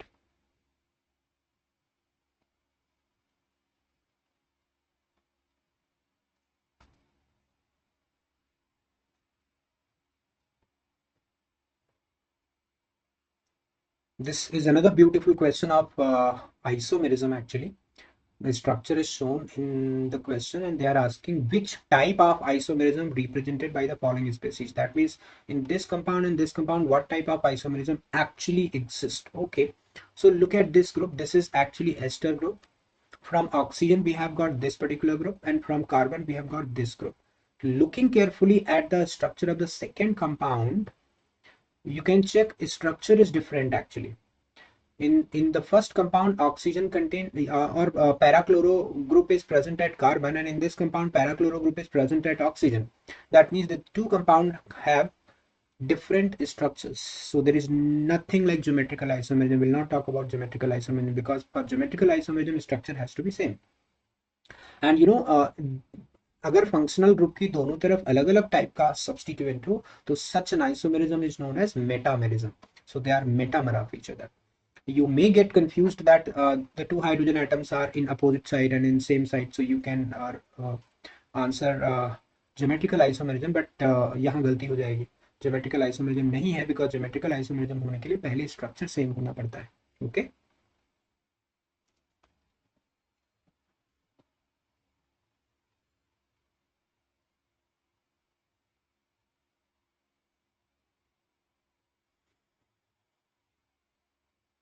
There is a sequence of organic reactions. Cyclopentanone react with HCN to form A.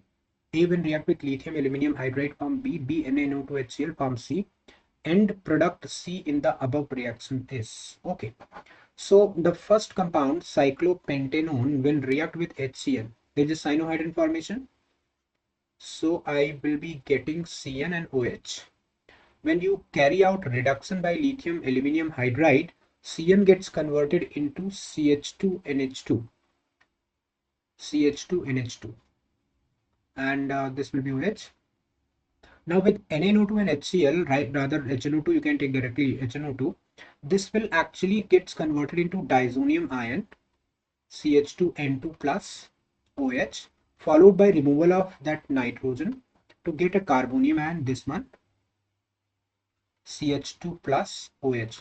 Now if we do a ring expansion out here, that means ये bond यहाँ पे अगर मैं shift कर देता हूँ तो I'll get a better or more stable carbonium ion, right? So I'll be getting 6-membered ring and OH and plus, which can undergo resonance to form this OH plus, followed by elimination of one H plus to form this particular compound. All right. So your option A is going to be the correct answer because they're asking about end product of C. So end product is cyclohexanone. So beautiful method of converting cyclopentanone into cyclohexanone. All right. I hope all the reactions are known to you. The key reaction are cyanohydrin formation, reduction of cyanide by lithium aluminum hydride, followed by diazonium ion formation, and then a reaction gets complete. Okay, so A is the correct answer of this question.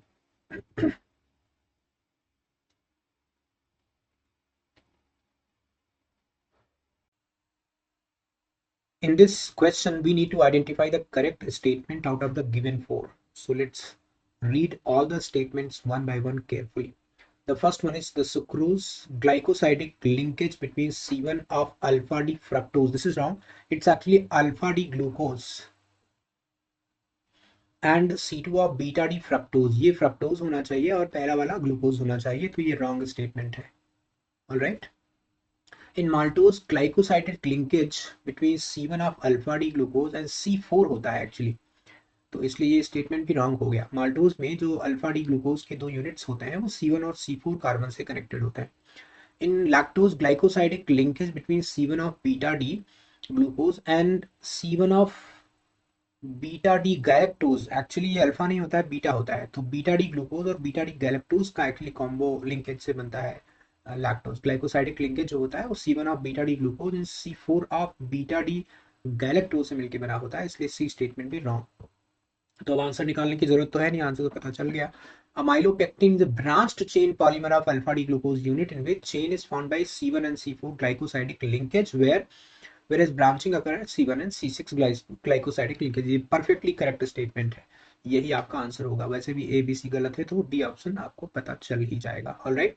तो amylopectin actually branch chain isomer होता है alpha D glucose का, जहाँ पे C1 और C4 units glycosidic linkage से connected होती हैं और ब्रांचिंग C1 और C6 पे लाई करती है. ऑलराइट.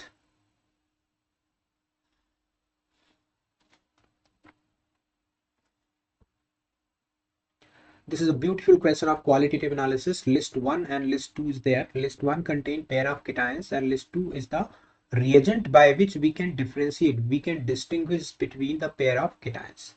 तो चलिए एक एक करके करते हैं. पहला है लेड और silver. Dilute H2SO4, dilute H2SO4, dilute NaOH, dilute HCl hot. Actually जो PbCl2 होता है वो हॉट HCl के अंदर डिजोल्व हो जाता है. वैसे भी PbCl2 is soluble in hot water, right. तो लेकिन जो सिल्वर क्लोराइड होता है वो हॉट वाटर सॉल्युबल नहीं होता है. दैट मीन्स Pb+2 को हम सेपरेट कर सकते हैं या डिस्टिंग्विश कर सकते हैं यूजिंग डाइल्यूट HCl. तो ये बात तो तय हो गई कि P के लिए 3 होगा. ओके.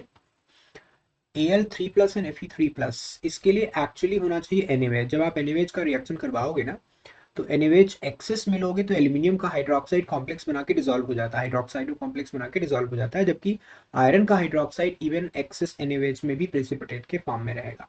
तो इसके लिए आपका 2 स्टेटमेंट करेक्ट बैठेगा. तो P3Q2, P3Q2, P3Q2 आंसर तो आपका आ गया.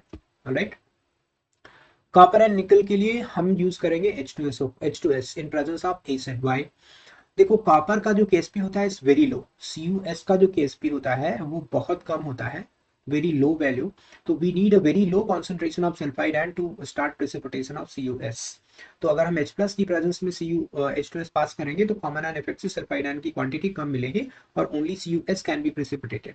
बट निकल का जो सल्फाइड होता है उसका केएसपी इज वेरी लार्ज, इसलिए आपको बेसिक मीडियम में H2S पास करना पड़ेगा. यही डिफरेंस है एक्चुअली ग्रुप का. जो रिएजेंट है कॉपर के ग्रुप के लिए HCl की प्रेजेंस में H2S एंड निकल के ग्रुप के लिए NH4OH की प्रेजेंस में H2S, ताकि बहुत ज्यादा सल्फाइड आयन चाहिए होगा उसको प्रेसिपिटेट करने के लिए. तो इसके लिए आपका फोर ऑप्शन मैच करेगा. बेरियम एंड जिंक का रिएक्शन यदि मैं डाइल्यूट H2SO4 से कराता हूं तो बेसिकली बेरियम सल्फेट तो डिसॉल्व प्रेसिपिटेट हो जाता है, लेकिन जिंक सल्फेट सॉल्युबल होता है, right. Barium sulphate is a precipitate, zinc sulphate is a soluble compound. तो इसके लिए आपका हो जाएगा 1. तो 3241, 3241 is the perfect answer. Answer C is going to be the right one. Alright.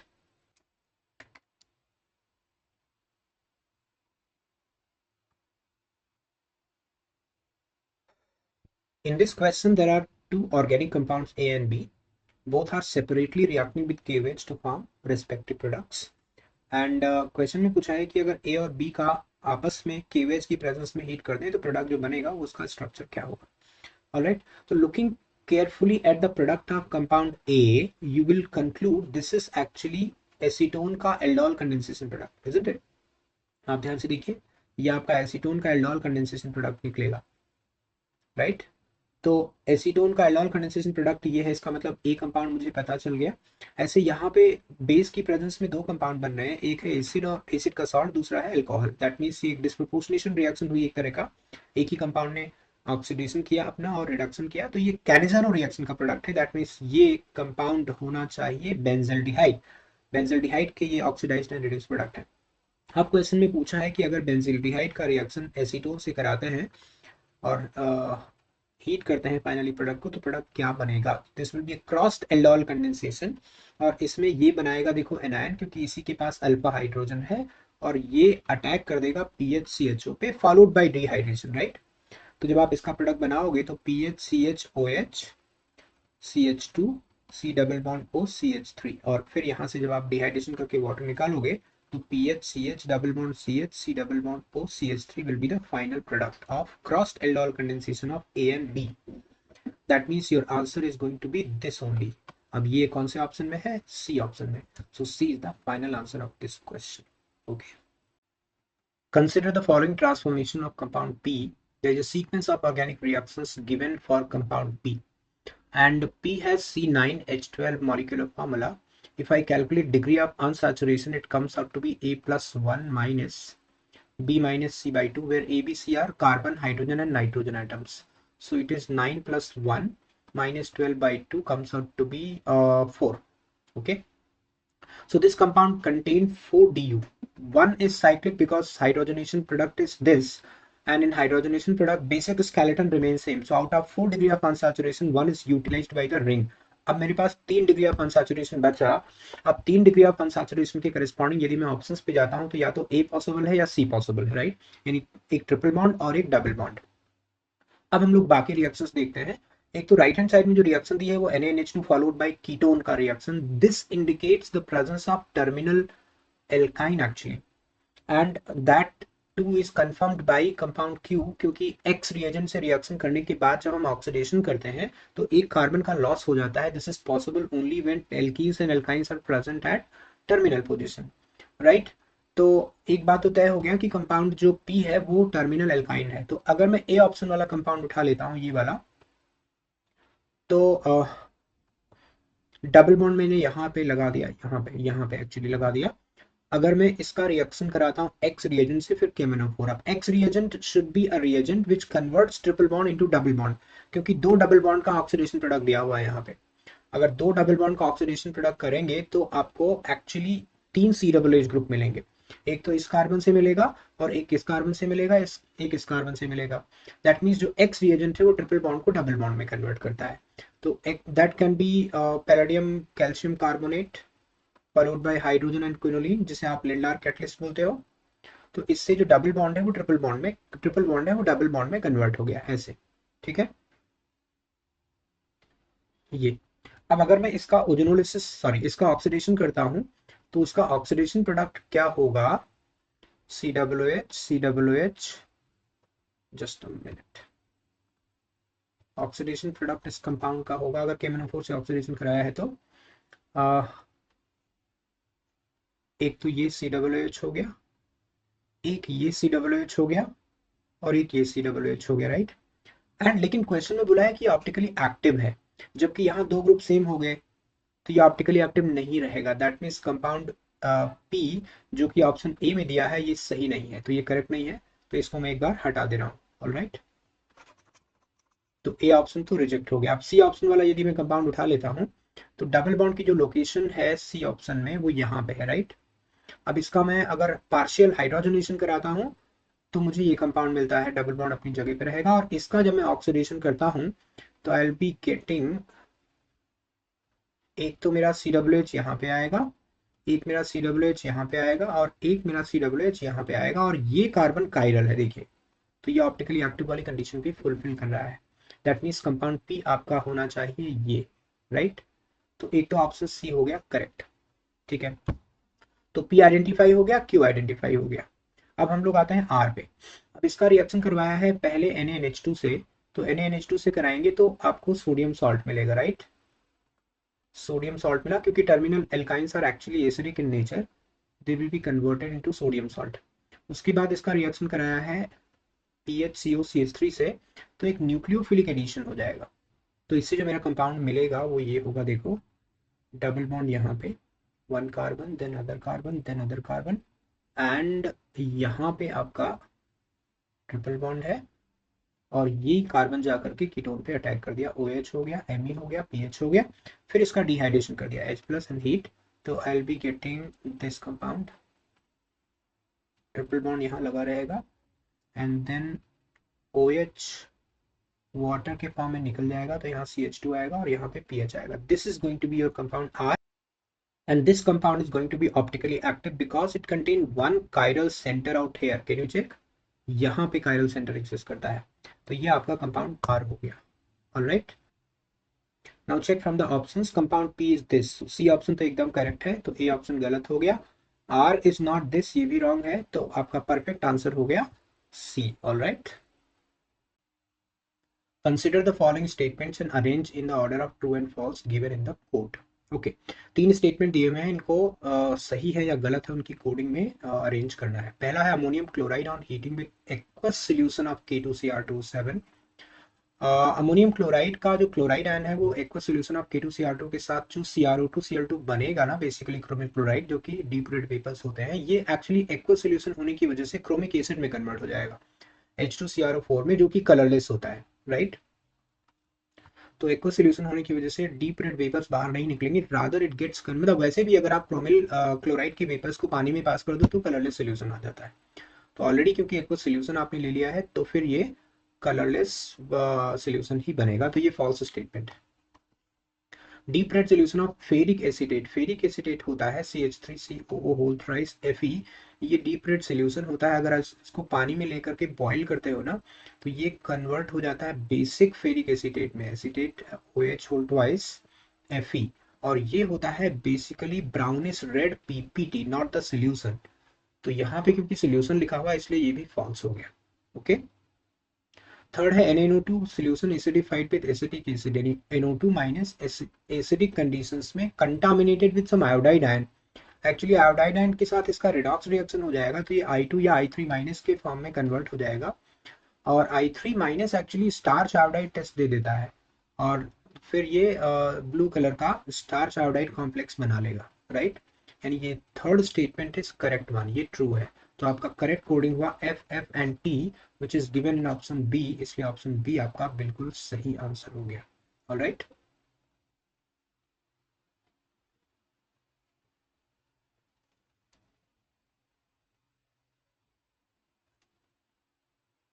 Complex which does not show D2sp3 hybridisation, कौन सा D2sp3 hybridisation नहीं देता है? सब में कोबाल्ट है, एंड कोबाल्ट 3 है, सभी में कोबाल्ट 3 है एक्चुअली। ऑल राइट, 3, तो बाकी सब ठीक है, केवल एक फ्लोराइड आयन है जो कोबाल्ट 3 के लिए एक वीक फील्ड लिगेंड की तरह काम करता है। इनफैक्ट कोबाल्ट 3 के साथ जितने भी लिगेंड्स हैं जो फ्लोराइड के बाद वाले हैं, वो सब इनर ऑर्बिटल कॉम्प्लेक्स बना लेते हैं, they act like a strong field ligand. तो fluoride ion basically weak field ligand होता है। Even water act like a strong field ligand to pair up the electron in cobalt 3 to form inner orbital complex D2sp3 hybridization। तो इसका answer सिर्फ D होगा, बाकी सब में D2sp3 हाइब्रिडाइजेशन आ जाएगा। देखो इन तो वैसे ही स्ट्रांग होता है, ऑक्सलेट चिलेटिंग लिगेंड होता है, ये भी फोर्स बेयरिंग कर लेगा। वाटर और फ्लोरीन में आपको थोड़ा कंफ्यूजन हो सकता है, बट कोबाल्ट 3 के जितने भी कॉम्प्लेक्सेस हैं जहाँ पे फ्लोराइड के बाद वाले स्पेक्ट्रोकेमिकल सीरीज में लिगेंड्स आते हैं, वो सब इनर ऑर्बिटल कॉम्प्लेक्स बनाता है, इसलिए इसका आंसर हो गया T. Alright, on treatment with 100 ml of 0.1 molar solution of complex with excess of silver nitrate 4.305 gram of AgCl was formed, complex is, मतलब हमें बेसिकली ये पता करना है कि कितने chloride ion out of coordination spare हैं। तो ए ऑप्शन तो वैसे ही गलत हो गया, क्योंकि AgCl बन रहा है, इसका मतलब few chlorides are there out of coordination sphere. तो मान लो n क्लोराइड आयन बाहर है, राइट। तो कॉम्प्लेक्स के मोल, अगर आपका कॉम्प्लेक्स में Cl(n) है, तो mole of complex into n will be mole of AgCl, क्योंकि जो आउट ऑफ कोऑर्डिनेशन स्पेयर होगा वही बेसिकली कन्वर्ट होगा क्लोराइड आयन में, और वही AgNO3 के साथ AgCl बनाएगा, राइट। तो only that chloride will be precipitated which is out of coordination spare.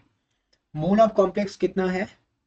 0.1 into 0.1 must be equal to mole of AgCl 4.30 5 divided by 143.5 और इंटू एन ये कर दिया। यहाँ से एन की वैल्यू 3 निकल के आती है, जो बताता है कि 3 chloride ion out of coordination sphere है। इसलिए आपका एग्जैक्ट कॉम्प्लेक्स होगा CrH2O whole 6 Cl3। Alright, so 3 chloride ions are out of coordination sphere, जिससे हमें एग्जैक्टली इसका एग्जैक्ट मामला पता चल गया। Better to go through Werner's coordination theory, जहाँ पे हम लोग identification of structure of complexes पढ़ते हैं। उसमें बहुत सारी और भी मेथड है। This is one of the method जहाँ प्रेसिपिटेशन की मेथड से पता कर लेते हैं। अदरवाइज कॉलिगेटिव प्रॉपर्टीज मेथड है, आयन एक्सचेंज मेथड है, कई सारी मेथड्स हैं जिससे हमें पता पड़ जाता है कि कितने ions out of coordination sphere exist करते हैं। ऑलराइट,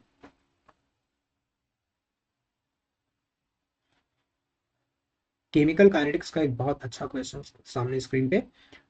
एक रिएक्शन दी हुई है A plus two B, A giving two B plus C. सारे गैसियस प्रोडक्ट हैं, product and reactant all are gases, जैसा कि क्वेश्चन में गिवन है। होमोजेनियस गैसियस रिएक्शन है। If total pressure after time T is PT and after long time is P infinity, then K निकालना है। मैं मान लेता हूं कि इनिशियली A का प्रेशर P नॉट है, तो time T is equal to 0 पे, time T equal to T पे P नॉट माइनस एक्स, ये बनेगा 2x, ये बनेगा 2x। एंड क्वेश्चन में गिवन है P naught minus x plus 2x plus x is equal to PT। तो P naught plus 2x is equal to PT, एक बात हो गई, इक्वेशन 1 डाल दो। आफ्टर लॉन्ग टाइम जब t इक्वल इन्फिनिटी होगा तो ये 0 हो जाएगा, ये 2P नॉट हो जाएगा, ये P नॉट हो जाएगा। तो I can write P naught plus 2P naught is equal to P infinity. तो 3P naught is equal to P infinity, equation 2 हो गया। यहाँ से P नॉट मुझे पता चल गया P इन्फिनिटी बाई 3। अगर मैं 2 में से 1 को सब्ट्रैक्ट कर दूं तो I will be getting 3P naught, 3P naught minus P naught minus 2x is equal to P infinity minus PT। तो ये आपका आ जाएगा 2P naught minus x is equal to P infinity minus PT। तो यहाँ से P naught minus x पता चल गया, P infinity minus PT divided by 2। अब मुझे यही दोनों चीजें चाहिए, एक तो P नॉट चाहिए और एक P नॉट माइनस एक्स चाहिए। तो अब आप K का फॉर्मूला लिख दो। K क्या होता है 2.303 upon T log P not upon P naught minus x. तो 2.303 upon T log P not की जगह मैंने लिख दिया P infinity by 3, P infinity minus PT और ऊपर आ गया 2। So this is going to be your correct answer, 2P infinity upon 3P infinity minus P naught. So C is going to be the right answer of this question. All right, good question.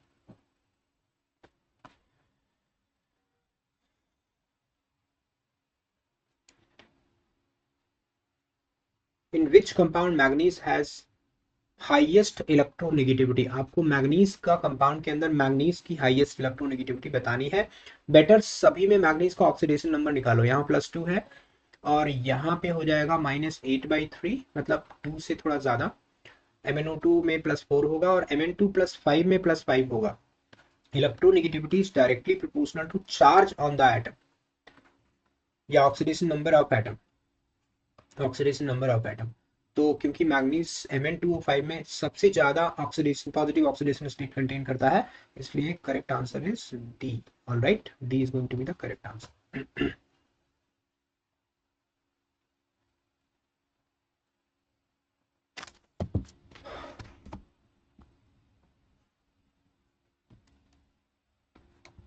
An aqueous solution containing an unknown concentration of barium ion, एक aqueous solution है, उसमें 50 ml sodium sulphate डाल दिया है। Barium sulphate just begin to precipitate, इसका मतलब barium ion का solution है, 50 ml सोडियम सल्फेट डाला है।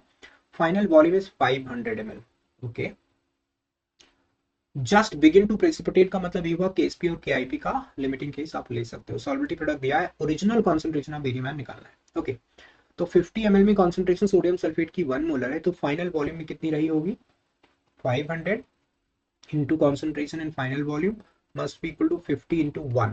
तो in 500 ml, in 500 ml concentration या molarity, in 500 ml concentration of sodium sulfate को मैं मान लेता हूँ या सल्फेट आयन को मैं मान लेता हूँ m है। तो यहाँ से m पता चल गया 0.1। ठीक है, अब अगर मैं KSP और KIP का formula I mean value same कर दूं फॉर बाउंड्री कंडीशंस, तो KIP हो जाएगा barium ion concentration into sulphate ion concentration must be equal to KSP दिया हुआ है कितना 1 इंटू 10⁻⁻10। यहाँ से मुझे बेरियम आयन कॉन्सेंट्रेशन पता पड़ गया 10⁻10 divided by 0.1 comes out to be 10⁻9। ये बेरियम आयन कॉन्सेंट्रेशन है 500 ml में, और मेरे पास ओरिजिनल बेरियम आयन कितना रहा होगा 450 ml, क्योंकि टोटल वॉल्यूम 500 है, उसमें 50 ml सोडियम सल्फेट का वॉल्यूम है, तो 450 ml ओरिजिनली बेरियम का आयन का कॉन्सेंट्रेशन रहा होगा। तो इन 450 ml concentration of barium ion को मैं मान लेता हूं x है। तो अब 500 ml में कॉन्सेंट्रेशन पता है, 450 ml में निकालना है, तो can be write 450 into x must be equal to 500 into 10⁻⁻9। तो x आपका आ गया 500 upon 450 into 10⁻⁻9। This comes out to be 1.1 into 10⁻⁻9 molar. तो ये क्वेश्चन थोड़ा ट्रिकी था और कुछ नहीं है, वॉल्यूम का एडजस्टमेंट करना था, वहां पे गलती हो गई तो गलत हो जाएगा, अदरवाइज एकदम करेक्ट कर सकते हो। Fine.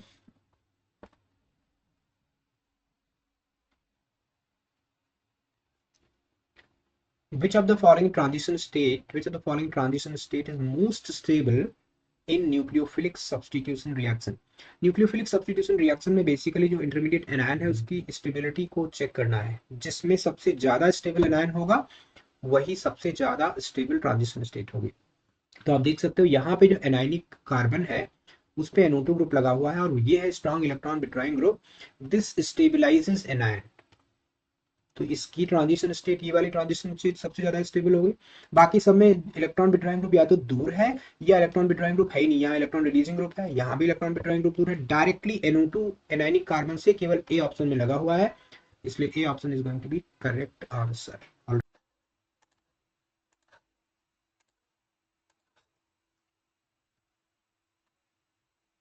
An intimate mixture of ferric oxide and aluminium. Aluminium is used in a solid fuel rockets. Calculate the fuel value per cc of the mixture. Heat of formation and densities are given. All right. So the reaction which actually take place is Al plus Fe2O3 changing into Al2O3 plus 2Fe. This is the reaction actually going to take place during the production of energy using this particular reaction. Okay. Now, if I calculate delta H of this reaction, it comes out to be delta H formation of Al2O3 minus delta H formation of Fe2O3, right? Delta H formation of Al2O3 will be how much? Minus 399 minus 199. So it comes out to be minus 200 kilocalorie per mole. Okay. Now, if I assume 2 moles of aluminium and 1 mole of Fe2O3 are reacting, so 2 mole of aluminium is 2 into how much? 27, 54 gram. And Fe2O3 is twice of 56 plus 48 comes out to be 160 gram. Okay. So if 2 mole of aluminium and 1 mole of Fe2O3 is actually reacting, this much heat is going to be produced. So let's find out the volume corresponding to these weights. Like volume of aluminium is equal to mass upon density, 54 upon density of aluminium is given as 2.7, comes out to be 20 cc, right? Similarly, volume of Fe2O3 is equal to mass upon density, again 160 divided by 5.2. This comes out to be roughly 30.77 cc. So total volume is 20 plus 30.77 comes out to be 50.77 cc. So using this much volume of the fuel, we can produce 200 kilocalorie of the heat. So fuel value per cc कितना हो गया? This is going to be 200 divided by 50.77. This is going to be roughly 3.94 kilocalorie. All right. So your correct answer is going to be B. Fine. All right.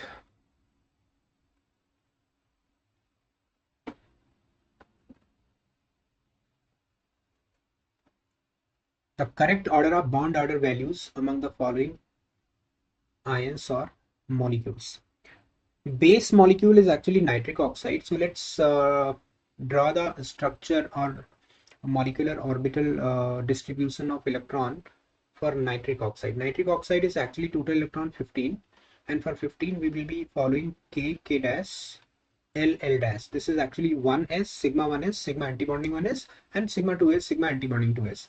Then you will have sigma 2px, yeah, sigma 2pz, then pi 2py, pi 2px, then pi antibonding 2py, and pi antibonding 2px. All right, x and y.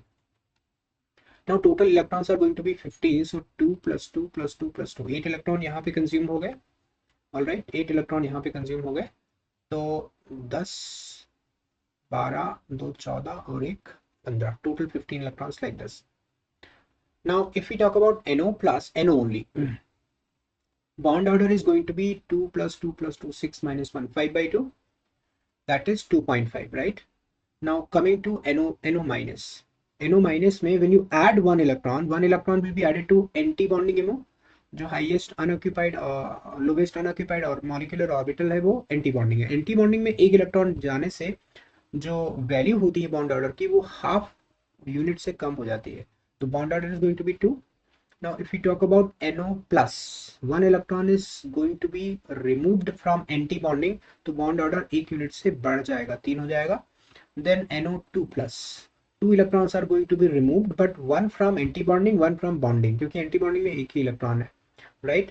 तो एक bonding से निकलेगा, एक anti bonding से निकलेगा, तो कोई फर्क नहीं पड़ेगा, it will remain 2.5. NO2 minus, both these electrons are going to be added to anti bonding, और दो इलेक्ट्रॉन अगर एंटी बॉन्डिंग में ऐड हो तो बॉन्ड ऑर्डर एक यूनिट से कम हो जाता है, तो ये बचेगा 1.5, 2.5 से 1.5 हो जाएगा. ऑलराइट,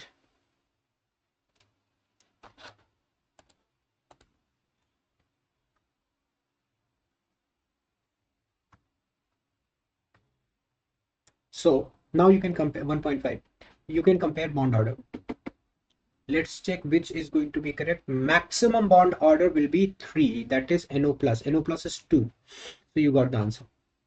उसके पहले 3 होगा, 3 means how, which one? 3 is NO 2.5, that's okay, that's okay. 3 maximum होगा, then 2.5 होगा, and 3 and 4 सेम होंगे, दोनों में 2.5 आ रहा है, और सबसे कम होगा 5 में. 5 बोले तो NO2 minus 1.5. Alright, so your correct option is going to be C. So simply you have to draw molecular orbital diagram, and remember, whenever one electron is added to bonding MO, bond order आधा unit से बढ़ जाता है, anti bonding में डालेंगे तो घट जाएगा, राइट? ऐसे ही जब आप इलेक्ट्रॉन निकाल रहे होंगे, एंटी बॉन्डिंग से इलेक्ट्रॉन निकलेगा तो बॉन्ड ऑर्डर हाफ यूनिट से बढ़ जाएगा एक इलेक्ट्रॉन के रिस्पेक्ट में, और अगर बॉन्डिंग से निकलेगा तो कम हो जाएगा. तो that's a concept.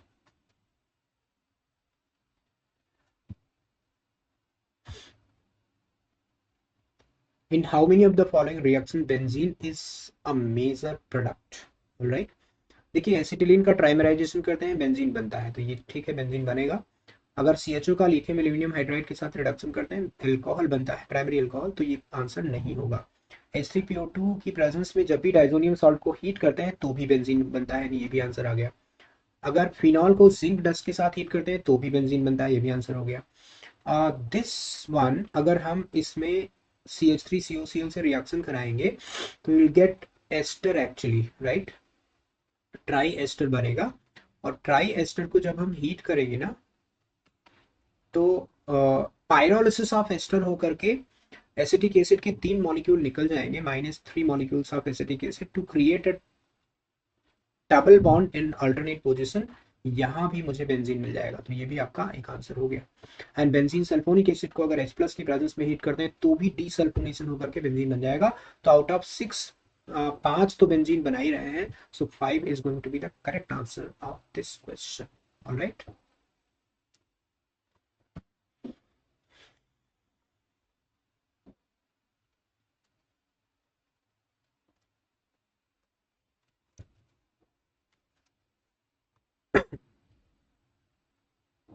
the rusting of iron take place as follows: H+ plus 2 electron giving this, Fe2 plus this, delta G naught of the net process is needed. Okay, so सबसे पहले आप E naught निकाल लो इस process का, तो E naught oxidation plus E naught reduction. E naught oxidation आपका iron का oxidation होता है, मतलब ये जो रिएक्शन है ना, Fe changing into Fe2 plus plus 2 electron, basically ये वाली रिएक्शन होगी रस्टिंग ऑफ आयरन में, राइट? तो ऑक्सीडेशन तो आयरन का होगा, तो ऑक्सीडेशन पोटेंशियल होगा 0.44, और रिडक्शन पोटेंशियल है 1.23. तो this comes out to be 4 plus 2 7 2 and 6 1.67 volt. We got E naught value and delta G naught is equal to minus NF E naught. N is 2 for this reaction, F is 96500 and E naught is 1.67.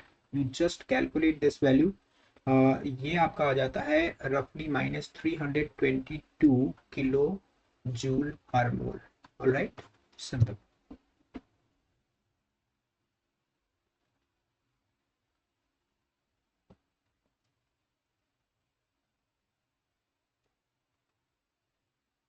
How many primary amines are formed when following three amides are mixed and react with bromine KH? Actually Hofmann bromamide reaction होगी यहाँ पे. Hofmann bromamide में basically जो migration होता है ना group का, जैसे ये ग्रुप का माइग्रेशन होगा जब ये इंटरमीडिएट बनेगा तो नाइट्रोजन के थ्रू ये रिएक्शन होती है. तो क्योंकि माइग्रेशन इंट्रामॉलिक्यूलर होता है, मॉलिक्यूल के अंदर ही निकल के जाएगा, मतलब बेसिकली रिएक्शन क्या होती है, RCONH2. यहाँ पे आपने बेस डाला, ये H प्लस निकला, R C double bond NH minus, and उसके बाद ये बेसिकली लोन पेयर इधर आता है और R का माइग्रेशन होता है. ठीक है ना. तो RnCO बनता है. उसके बाद उसकी हाइड्रोलिसिस कराने पर आपको RnH2 मिल जाएगा, RnH2 प्लस कार्बन डाइऑक्साइड. तो पॉइंट ये है कि ये जो R का माइग्रेशन हो रहा है ये बेसिकली इंट्रामॉलिक्यूलर है, राइट.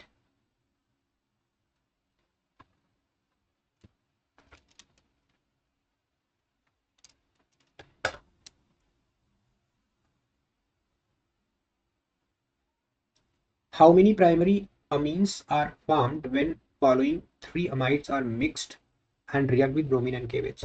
देखो हाफमैन ब्रोमामाइड रिएक्शन में जब हम अमाइड का रिएक्शन बेसिकली कराते हैं ब्रोमीन एंड KH से, जिसमें आपका इंटरमीडिएट कंपाउंड ये बनता है NHBr, और उसके बाद जब आप बेस दोबारा डालते हो जो इस H को ले जाता है RC double bond ON minus Br. अब यहाँ ब्रोमीन जैसे ही निकलता है, इस R का जो माइग्रेशन होता है ना, और R के माइग्रेशन से बेसिकली क्या होता है कि ये RNC डबल बॉन्ड O ये बनता है, और उसके बाद इसकी हाइड्रोलिसिस करके हम RnH2 बनाते हैं. तो जो माइग्रेशन है ये इंट्रामॉलिक्यूलर होता है.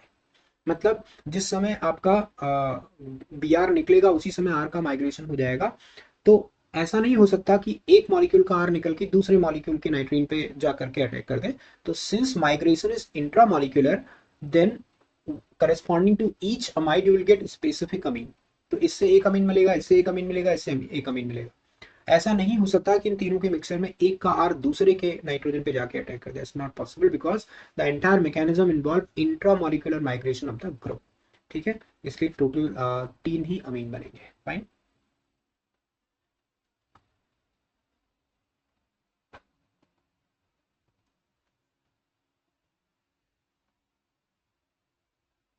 Number of species given below, you have to identify the one having two lone pairs at the central atom.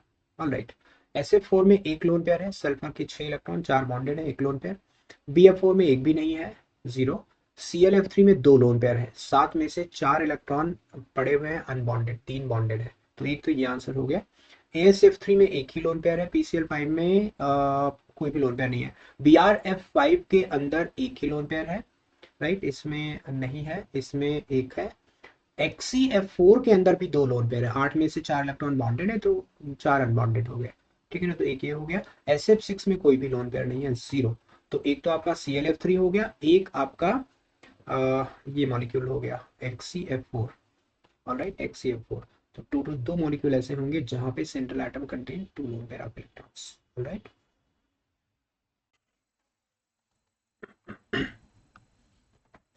In the following reaction sequence, the total number of structural isomers corresponding to the molecular formula of compound D. Okay, so we have to find out compound D first, then I have to draw how many isomers compound D can exist in, right? So when alcohols react with PCl5, they will be converted into alkyl halide, CH3CH2OH say CH3CH2Cl. Then it will be a Grignard reagent, CH3CH2MgCl. And when a Grignard reagent react with aldehyde, acetaldehyde, it will be a nucleophilic addition. This anion will attack out here, followed by acidification to form CH3CHOH, CH2CH3, right? This is your compound D. Now compound D is actually C4H10O if you write the molecular formula of compound. So this can exist in alcohol and ether form, right? So let's find out total number of isomers of this compound. If we don't want to write the alcohol part, it will be one alcohol this, then I can have this alcohol, then I can have this alcohol, I can have one more alcohol, tertiary alcohol, right? This. So four alcohol, चार alcohol इसके exist करेंगे and alcohol है functional isomers ether also. तो ether को एक तो मैं ऐसे लिख सकता हूँ, एक मिथाइल एक साइड में और प्रोपाइल दूसरी साइड में. एंड प्रोपाइल में भी यदि मैं आइसो प्रोपाइल कर दूं तो तीसरा आइसोमर आपका ईथर और बन जाएगा. तो चार और तीन सात, total 7 isomers will exist corresponding to the molecular formula of compound D considering only structural isomers. All right.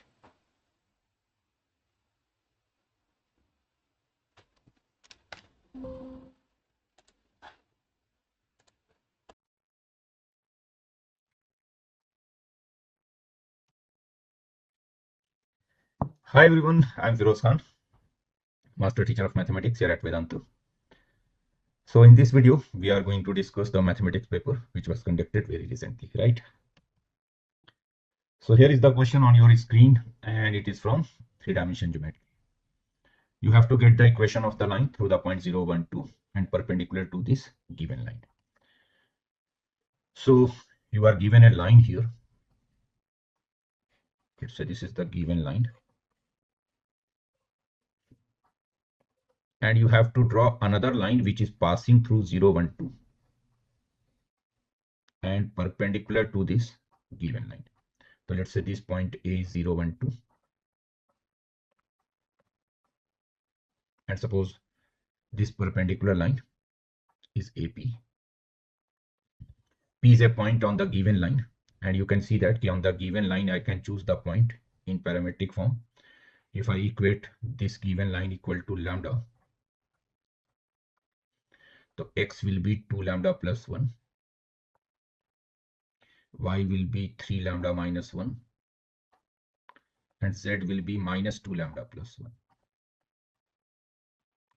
So P is any point on the given line, which is 2 lambda plus 1, 3 lambda minus 1, minus 2 lambda plus 1. Now I can easily find vector AP. Vector AP is basically P minus A, which is 2 lambda plus 1, 3 lambda minus 2, and minus 2 lambda minus 1. Basically, it is position vector of P minus position vector of A.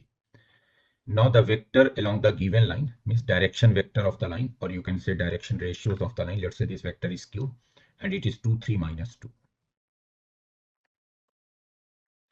You can see the denominator in the given line 2, 3, minus 2. This is the direction. These are the direction ratios of the given line 2, 3, minus 2, or you can say direction vector of the line 2, 3, minus 2. Now as AP is perpendicular to Q, so this AP dot Q must be 0. So let's take the dot product of AP with Q. So it is 2 into 2 lambda plus 1 means 4 lambda plus 2. Then 3 into 3 lambda minus 2, which is 9 lambda minus 6. And then minus 2 into minus 2 lambda minus 1, so it is 4 lambda plus 2. And it must be 0. Now you are getting what? 4 and 9, 13 and 4, 17. So 17 lambda. 2 and 2, 4 minus 6 is equal to 2. So lambda is 2 by 17. And lambda is 2 by 17. So now you know the point P. P point is basically what? 4 by 17 plus 1. 4 by 17 plus 1. So 21 by 17. Then we have 6 by 17 minus 1. So minus 11 by 17. And then we have minus 4 by 17 plus 1. So it is minus 4 plus 13 by 17. Just put the values here. So actually 4 plus 17, then 6 minus 17, and then minus 4 plus 17, right? Now I can write the equation of AP using 2-point form. Your line AP is passing through the point A and the point B. So what will be your required line? Your required line is passing through 0, 1, 2. So, and passing through these two point A and B. So x minus x1 over x1 minus x2 means 21 by 17 minus 0. Y minus y1 over y1 minus y2. So 1 plus 11 by 17. And then z minus z1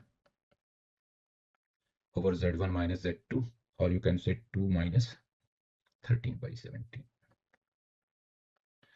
So it is x over 21, y minus 1 over 28, z minus 2 over 34 minus 13. 34 minus 13 is 21. And 7 can be cancelled in the denominator. So if you cancel 7 here, so it will become x by 3, y minus 1 by 4, z minus 2 by 3. So x by 3, y minus 1 by 4, z minus 2 by 3 means option C should be the correct option, right?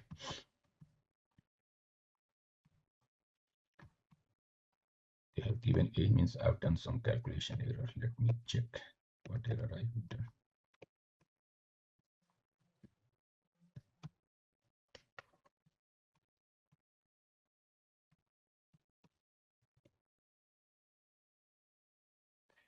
Maybe I've written x1 minus x2 wrong. x1 minus x2, y1 minus y2, z1 minus z2. Numerator is right.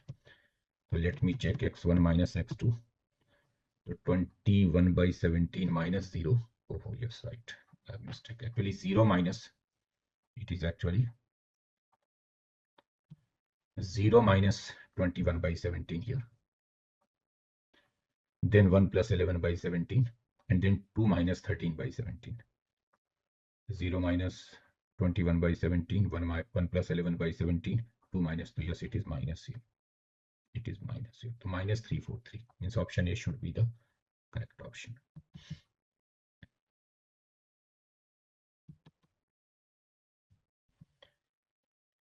Okay, let's see this question. This is from statistics.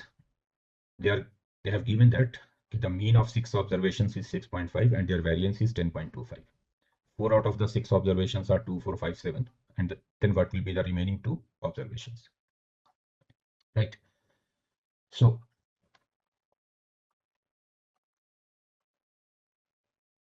observations are what? 2, 4, 5, 7, and let's say other 2 observations are x and y. 2, 4, 5, 7, x and y. Now if I find the mean here, the mean will be what? Mean will be 2 plus 4 plus 5 plus 7 plus x plus y whole divided by 6. And this mean is given to you. It is given as 6.5. 6.5 means 13 by 2. So ultimately you are getting what here? 2 and 4, 6, and 5, 11, and 7, 18. 18 plus x plus y. And here you are getting 3 into 13. 3 into 13 is 39. 18 plus x plus y and 39. So x plus y is basically 21. X plus y is 21 here. Now they are saying that the variance is 10.25. The variance will be what? Variance will be 2 square plus 4 square plus 5 square plus 7 square plus x square plus y square by 6. This is mean of the squares minus square of the mean means minus 6.5 whole square. So this should be the variance and it is 10.25. It is 10.25. Now let's solve it. So this will be what? This will be 4 plus 16 plus 25 plus 49 plus x square plus y square over 6. and take this to the right side. So on the right side, you are getting 10.25 plus 6.5 whole square will be 42.25. 6 into 7, 42. Yes, 42.25. So now I'm getting what? I'm getting 49 and 25. 49 and 25 is 74. 74 and 16 is 90. 94. 94 plus x square plus y square. And on the right side, you are getting 6 multiplied by 52.5. 6 multiplied with 52.5. It is basically 6 into 52.5 is 105 by 2. So it is 105 into 3 means 315. So this gives you x square plus y square. 315 minus 94. So now x square plus y square is what? 1, then 2, and 221. So x square plus y square is 221. So just check by option for which option you are getting x square plus y square is equal to 21. In fact, these two conditions should get satisfied. These two conditions should get satisfied. X plus y is 21. So for every option, x plus y is 21, and x square plus y square should be 221. So here 100 plus, so this option satisfies x square plus y square is equal to 221.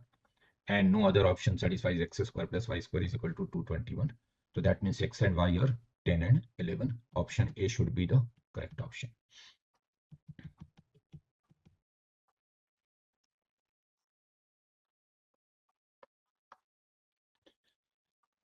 See this question. This is from differentiability.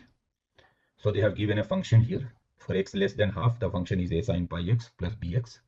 And for x greater than or equal to half, it is 2x square plus c. Function is differentiable for all x. So obviously it is differentiable at half. So then what will be f of minus 3 by 2 minus f of 1?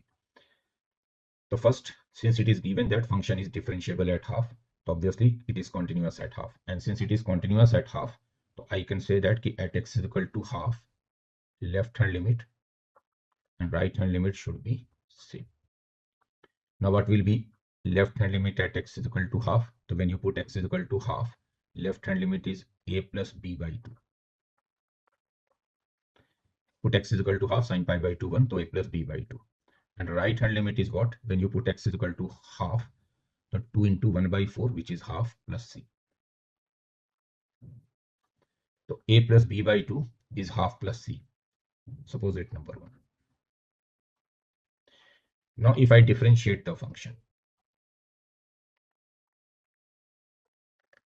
the derivative is what? Pi a cos pi x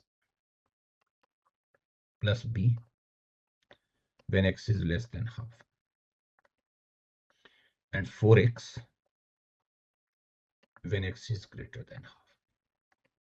As the function is differentiable at half, so left derivative and right derivative both should be same at x is equal to half. Now what is left derivative at x is equal to half? So when you put x is equal to half here, the cos pi by 2 is 0. So left derivative is b and right derivative is 2.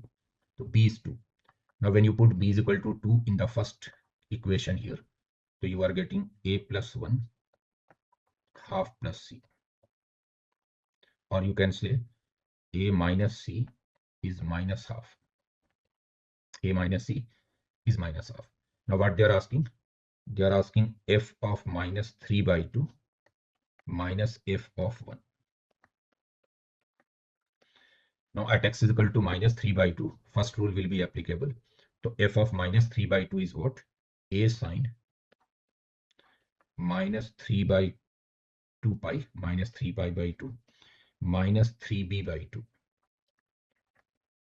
This is f of minus 3 by 2. A sine minus 3 pi by 2 minus 3b by 2 minus f1.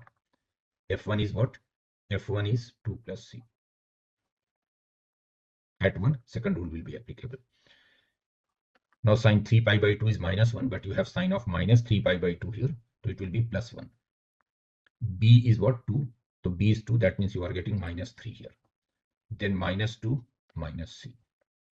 So ultimately it is A minus C and minus 5. A minus C is minus half. So minus half minus 5 means minus 11 by 2 should be the correct option, right?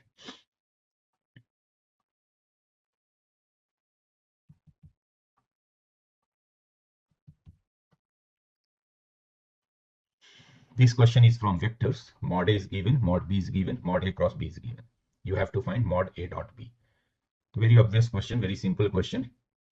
There is an identity called Lagrange's identity. If you write mod A cross B square plus mod A dot B square or A dot B square, both are same thing. So this will be A square B square, means mod A square mod B square. It is called Lagrange's identity. A cross B whole square plus A dot B whole square is A square B square. Now this is 8, so 64 here. Mod A dot B whole square. A square is 4, B square is 25, that is 100 here. A square will be 4, B square will be 25. So you got mod A dot B. Actually mod A dot B whole square is 36, so mod A dot B will be 6 from here. Means option C should be the correct option, right?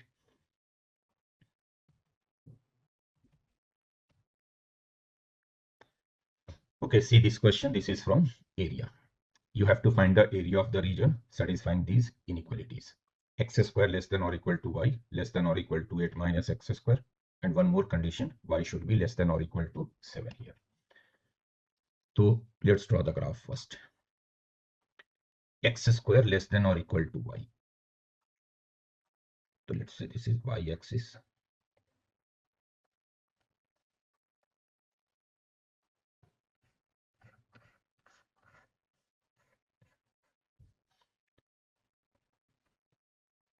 Y is equal to x square is an upward parabola having vertex at the origin. So let's draw a parabola first having vertex at the origin. This parabola is y is equal to x square. This parabola is y is equal to x square having vertex at origin. You have to take the region y greater than or equal to x square, means on the upper side of this parabola, or you can say area will be on the in the interior region of this parabola, upper side of this parabola, interior region. Now second parabola you have y is equal to 8 minus x square. Y is equal to 8 minus x square is a downward parabola. Same vertex is 0 comma 8. Vertex is 0 comma 8 and parabola is downward. The vertex will be here 0 comma 8 and it is a downward parabola. So this parabola will be a downward one like this.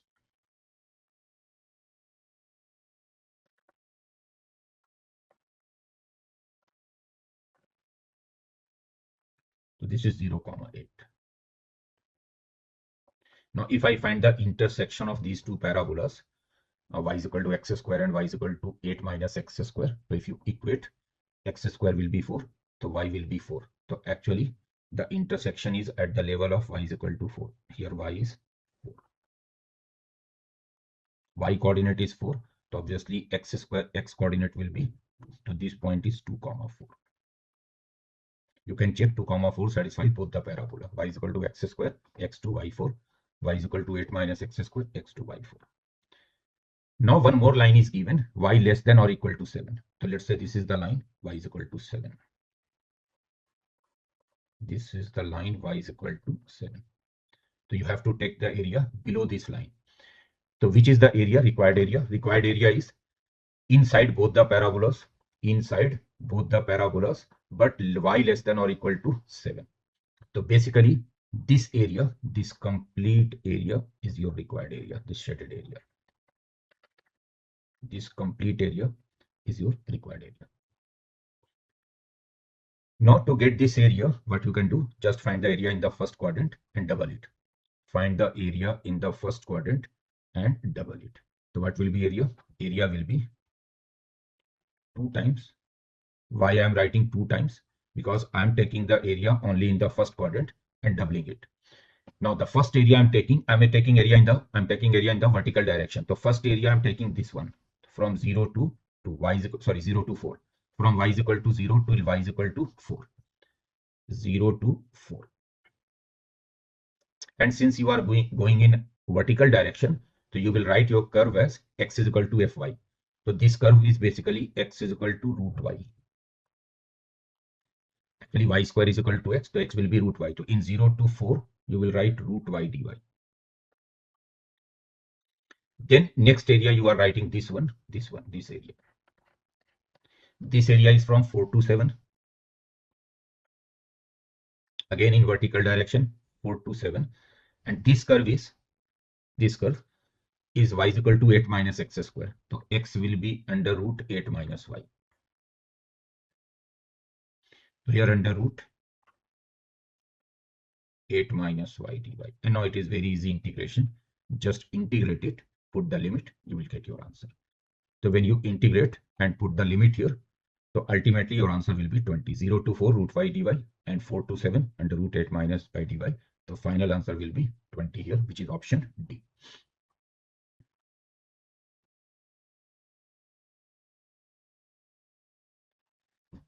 Okay, let's see this question. This is from complex numbers. They have given an equation here, z into z conjugate is equal to 25, and the real and imaginary parts of both the real parts and imaginary parts of these complex numbers are integer with integral values. So how many such complex numbers exist satisfying this equation? Basically, you have to tell the number of complex numbers satisfying this equation, z conjugate is equal to 25, if real and imaginary parts both are integers. So let's say z is x plus iota y. Let's say z is x plus iota y, and they have given x and y both integers here. Both integers here.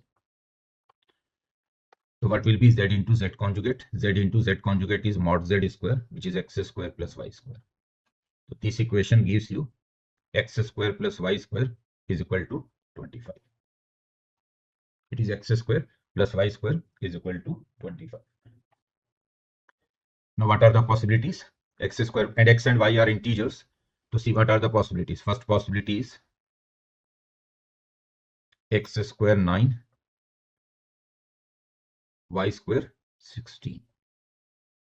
Means x plus minus 3, y plus minus 4. So you got 4 complex numbers here. How 4? 3 comma 4 minus 3 comma 4. Then 3 comma minus 4 minus 3 comma. So these are 4 complex numbers. Second possibility is just reverse it. X square 16, y square 9. So again you will get 4 complex number, similar fashion. Third possibility is x square 25, y square 0. So x will be plus minus 5, y will be 0. In this case you are getting 2 complex numbers here. And finally x square 0, y square 25. So again you will get 2 complex. So in total you are getting what? You are getting 12 complex numbers. Means option C should be the correct option, right?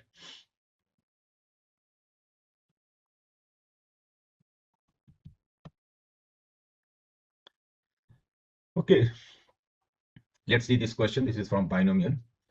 So they are saying that the number of terms in this expansion, it is not actually a binomial, it is trinomial. The number of terms in this trinomial is 28. Then what will be the sum of the coefficients of all the terms in this expansion? So what will be the number of terms in this trinomial? See, in any trinomial, if you have a trinomial x plus y plus z is equal to n, the number of terms will be what? Number of terms will be n plus 2c2. So n plus 2c2 is 28. In general, actually, if you have a multinomial x1 plus x2 plus x3 plus xr is equal to n, it is multinomial. So then number of terms in this multinomial is n plus r minus 1 c r minus 1. n plus r minus 1 c r minus 1. So in our case, it is trinomial, means r is 3. R is 3, the number of terms will be n plus 2c2. and n plus 2 C2 is n plus 2, n plus 1 by 2. So this gives you an equation n plus 2, n plus 1 is 56. And 56 is 8 into 7. So just by observation, you can say that n is 6. 8 into 7. So n is 6 here. Now what they are asking? They are asking sum of coefficients in this trinomial. Sum of coefficients. Now in any expansion, if you need sum of coefficients, then what you do, simply put each variable equal to 1. Means here put x and y is equal to 1. You will get sum of coefficients. The sum of x coefficients will be 1 minus 2 plus 4 whole raised to n, and n is 6. So it is what? 4 and 1, 3 raised to 6 means 729. So 729 is the correct option here, right?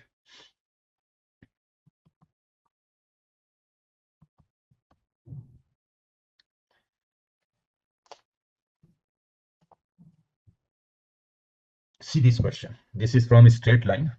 A man is walking on a straight line. The arithmetic mean of the reciprocal of the intercept of this line on the coordinate axis is 1 by 4. Now, 3 stones have coordinates 7, 1, 2, 2, and 4, 4. So then you have to tell me, or you have to tell which of these stone is on the path of the man. Means which of these stone is lying on the line on which the man is moving. So let's say the man is moving on this line. The man is moving on the line x over a plus y over b is equal to x intercept of the line is a, y intercept of the line is b. Now they are saying that if I take the arithmetic mean of the reciprocal of the intercepts, the reciprocal of the intercepts are 1 over a and 1 over b, and if I take its arithmetic mean, so this arithmetic mean is 1 by 4. So this can be written as 1 over a plus 1 over b is equal to half. Or it can also be written as half divided by a plus half divided by b is equal to 1. So you can clearly see that this line x over a plus y over b is equal to 1. It is passing through half comma half. If you replace x and y both as half, if you put x is equal to half, y is equal to half, you will get this condition. So hence you can say that this line, the line on which the man is moving, this line is passing through half comma half, half comma half.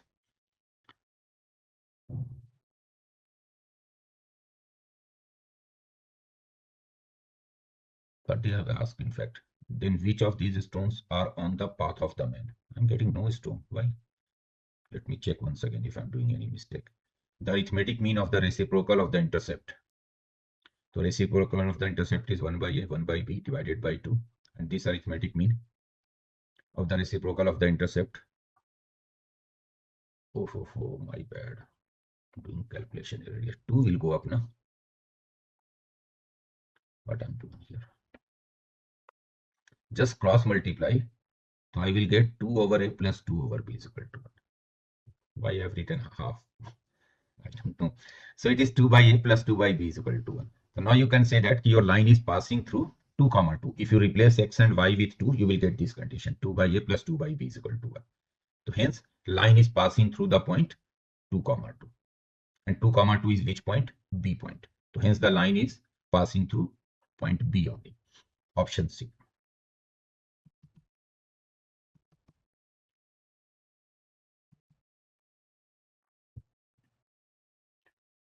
Okay, see this question. This is from vectors, or you can say 3-dimension geometry. 4 points are given to you, and these 4 points are coplanar.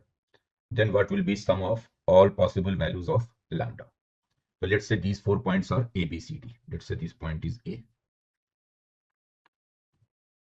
Let's say these points are A, B, C, D.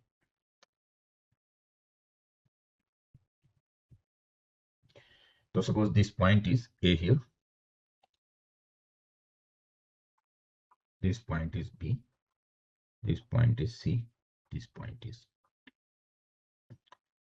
So since these 4 points are coplanar, so if I form 3 vectors using these 4 points, any 3 vector A, B, B, C, C, D, or A, B, B, D, A, D, anything, So let's form a vector AB first.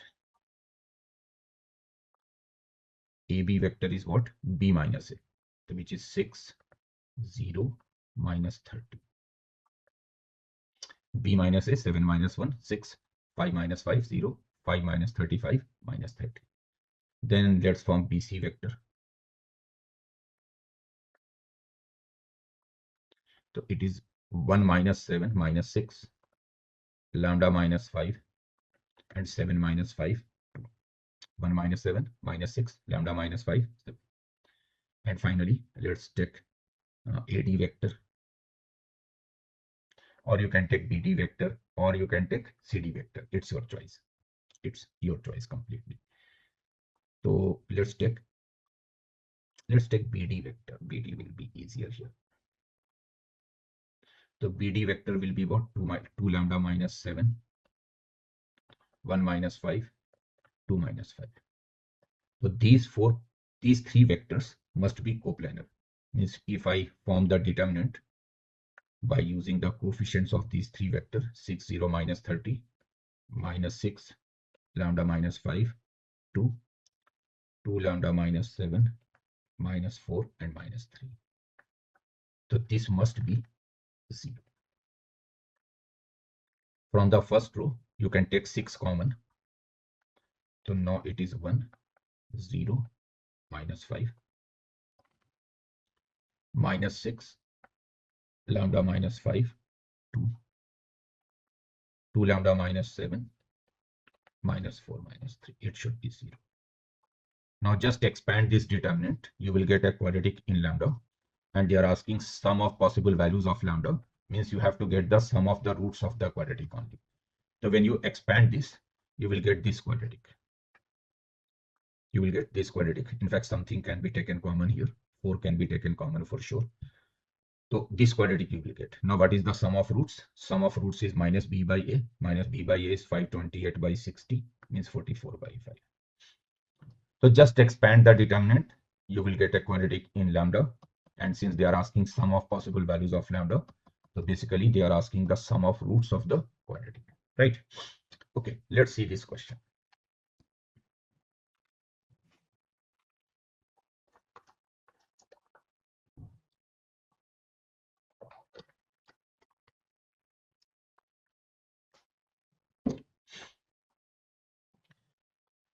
Okay, see this question. This is from ellipse. Ellipse x square over a square plus y square over b square is equal to 1. A greater than b. A greater than b means it is horizontal ellipse. It is given. We have another ellipse which touches this given ellipse at the ends of major axis, and the foci of this second ellipse A2 are the end points of minor axis of E1. E1 and E2 have same eccentricities. So then what will be the value of this eccentricity? They both have same eccentricity. Right. So let's see. You have one ellipse like this, horizontal one.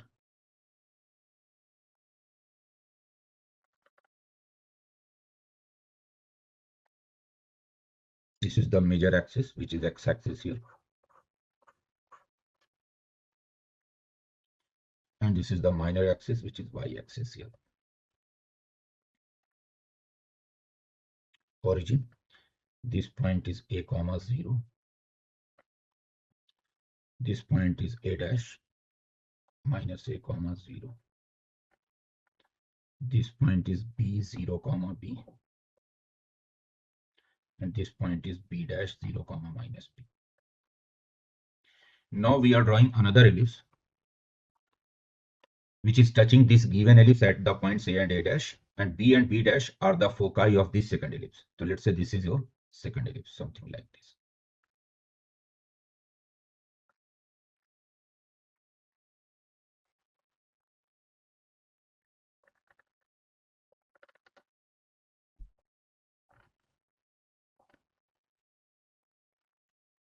This is your, let's say, second ellipse.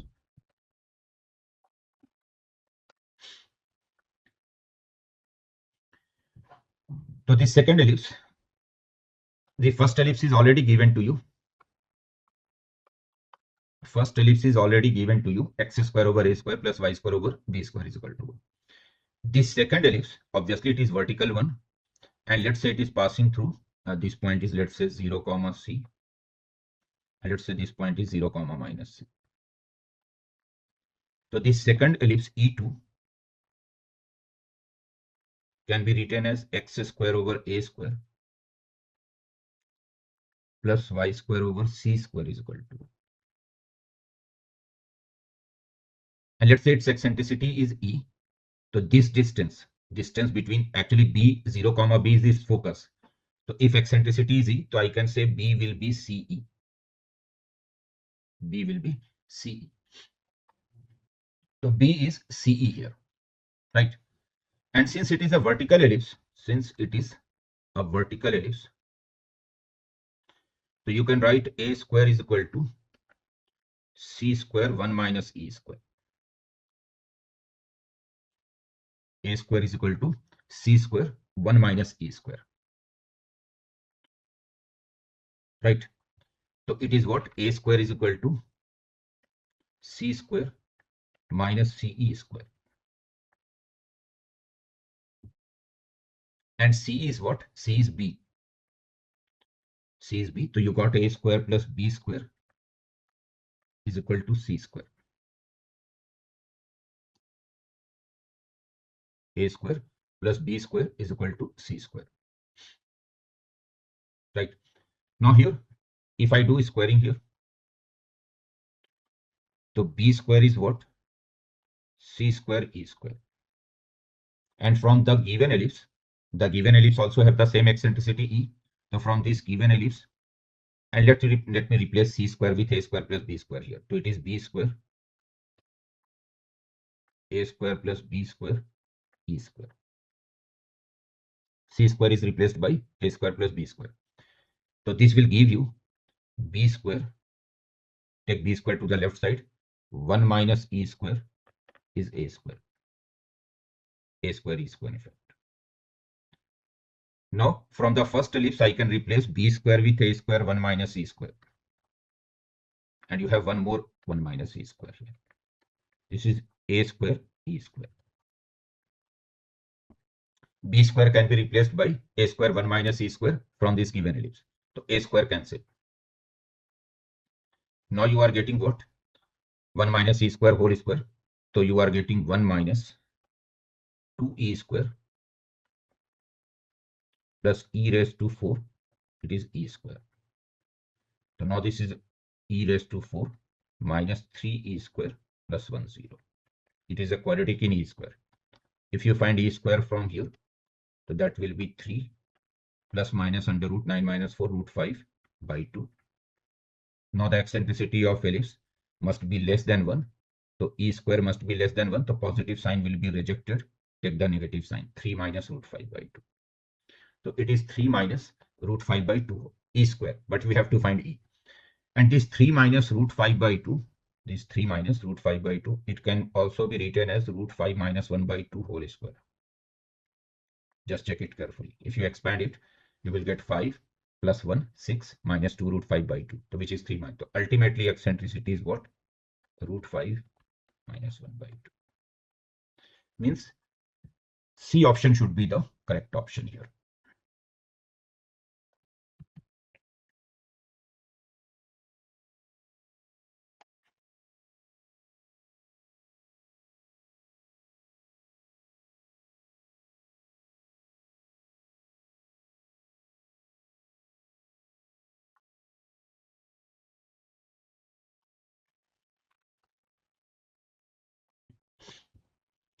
Okay, let's see this question. This is based on continuity. A function fx is given.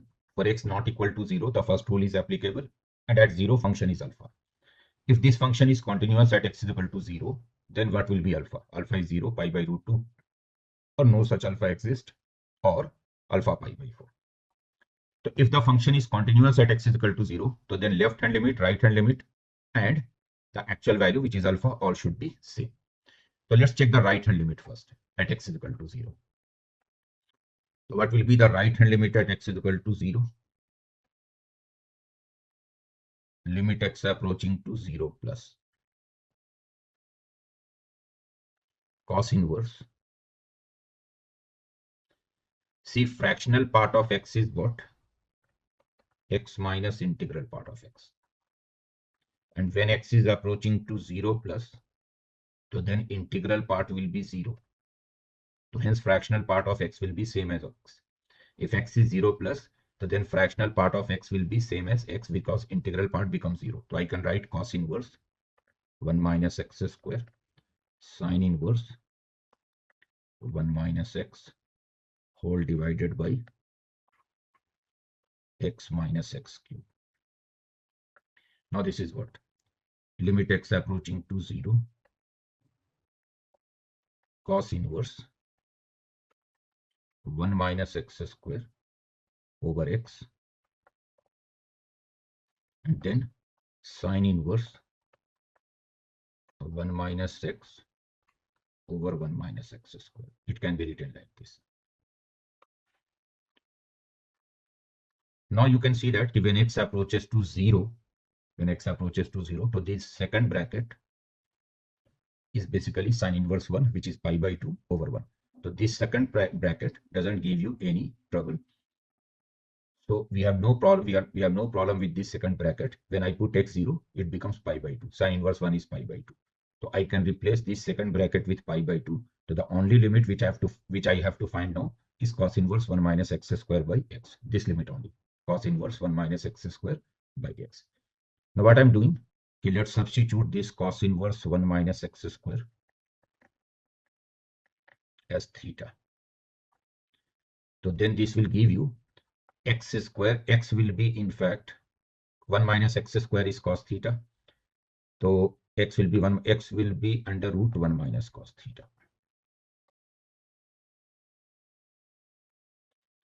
Just check it carefully. Cos theta is 1 minus x square. X square cos theta is 1 minus x square. So x square is 1 minus cos theta. X will be under root 1 minus cos theta. And when x is 0, so theta is also approaching to 0. Cos inverse 1 is 0. So now I can say that this right hand limit is basically what? Limit theta approaching to 0 plus cos inverse 1 minus x square is theta. X is under root 1 minus cos theta. And as I told you, this second bracket, sine inverse 1 minus x over 1 minus x square, when you put x0, this second bracket is pi by 2. Now it is limit theta approaching to 0 plus theta. 1 minus cos theta is 2 sine square theta by 2. So it will become root 2 sine theta by 2 into pi by 2. And you know that sine theta over theta becomes 1. So I'm dividing here by 2 and multiplying here by 2. So this theta by 2 over sine theta by 2, it is 1. These 2 and these 2 get cancelled. So now theta by 2 over sine theta by 2 is 1. So this limit is basically pi by root 2, the right hand limit. So the right hand limit at 0 is pi by root 2. Now let's check the left hand limit. Left hand limit is what? Limit x approaching to 0 minus. Now when x approaches to 0 minus, the fractional part of x is x minus integral part of x. And since x is 0 minus, x is negative, slightly less than 0. So integral part is minus 1. The fractional part will become x plus 1.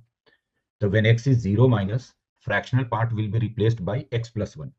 So you will get cos inverse 1 minus x plus 1 whole square. Sine inverse 1 minus x plus 1. And denominator is basically what? A fractional part of x is x plus 1. So x plus 1 minus x plus 1 whole cube.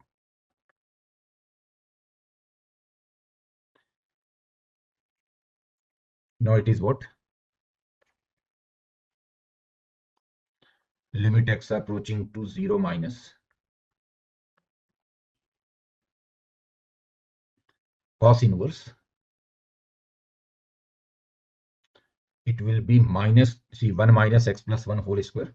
The 1 will be cancelled. You are getting minus 2x minus x square here. Here you are getting sine inverse of minus x. Sine inverse of minus x, minus can be taken outside. So sine inverse of x.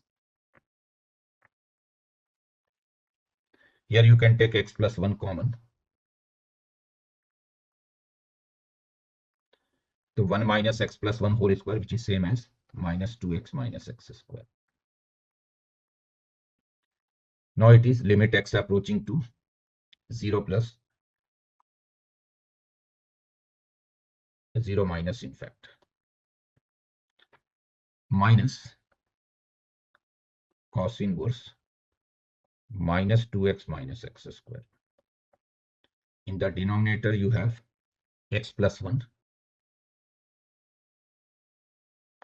Take x common from here, from the second bracket, it is minus 2 minus x. And then you have sine inverse x over x.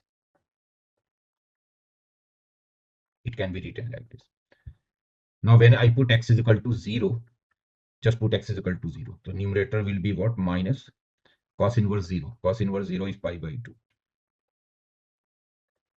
Denominator, when you put x is equal to 0, so this first bracket becomes 1, second bracket becomes minus 2. So it is minus 2 here.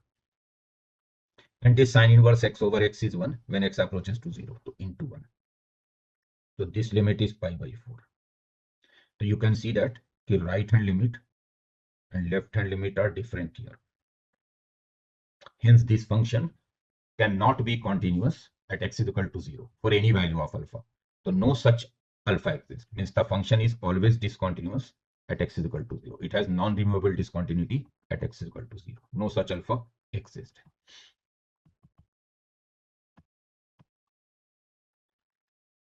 Okay, see this question. This is from indefinite integration. You are given an integration here, 2x minus 3 raised to 2 by 3 over 4x plus 5 raised to 8 by 3. And this integration is a times 2x minus 3 over 4x plus 5 raised to b plus c. What will be ab here? So let's integrate. I can write this integration as 2x minus 3 over 4x plus 5 whole raised to 2 by 3 into dx over 4x plus 5 whole square. It can be written like this. Actually, 8 by 3 is 2 plus 2 by 3. 8 by 3 is 2 plus 2 by 3. So you can write it as 4x plus 5 whole square and 4x plus 5 raised to 2 by 3. Now what you will do, let's substitute this 2x minus 3 over 4x plus 5 as t. Now when you differentiate it using quotient tool, so you will get denominator whole square here. Denominator,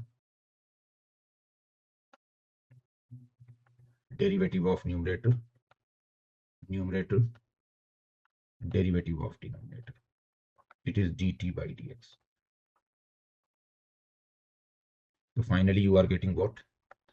8x will be cancelled in the numerator. So you are getting 10 plus 12. So dx over 4x plus 5 whole square. Again 10 plus 12. So 1 by 22 dt. So hence your integration is what? 1 by 22 t raised to 2 by 3 dt. Now let's integrate. So 1 by 22 integration of t raised to 2 by 3 is t raised to 2 by 3 plus 1 means 5 by 3. So it is 3 by 5 t raised to 5 by 3. And t is what? T is 2x minus 3 over 4x plus 5 raised to 5 by 3. So now if I compare with the right side, so I can say that b is 5 by 3. And a is what? A is 3 over 110. So what will be AB? AB will be 1 by 22. Just multiply A and B.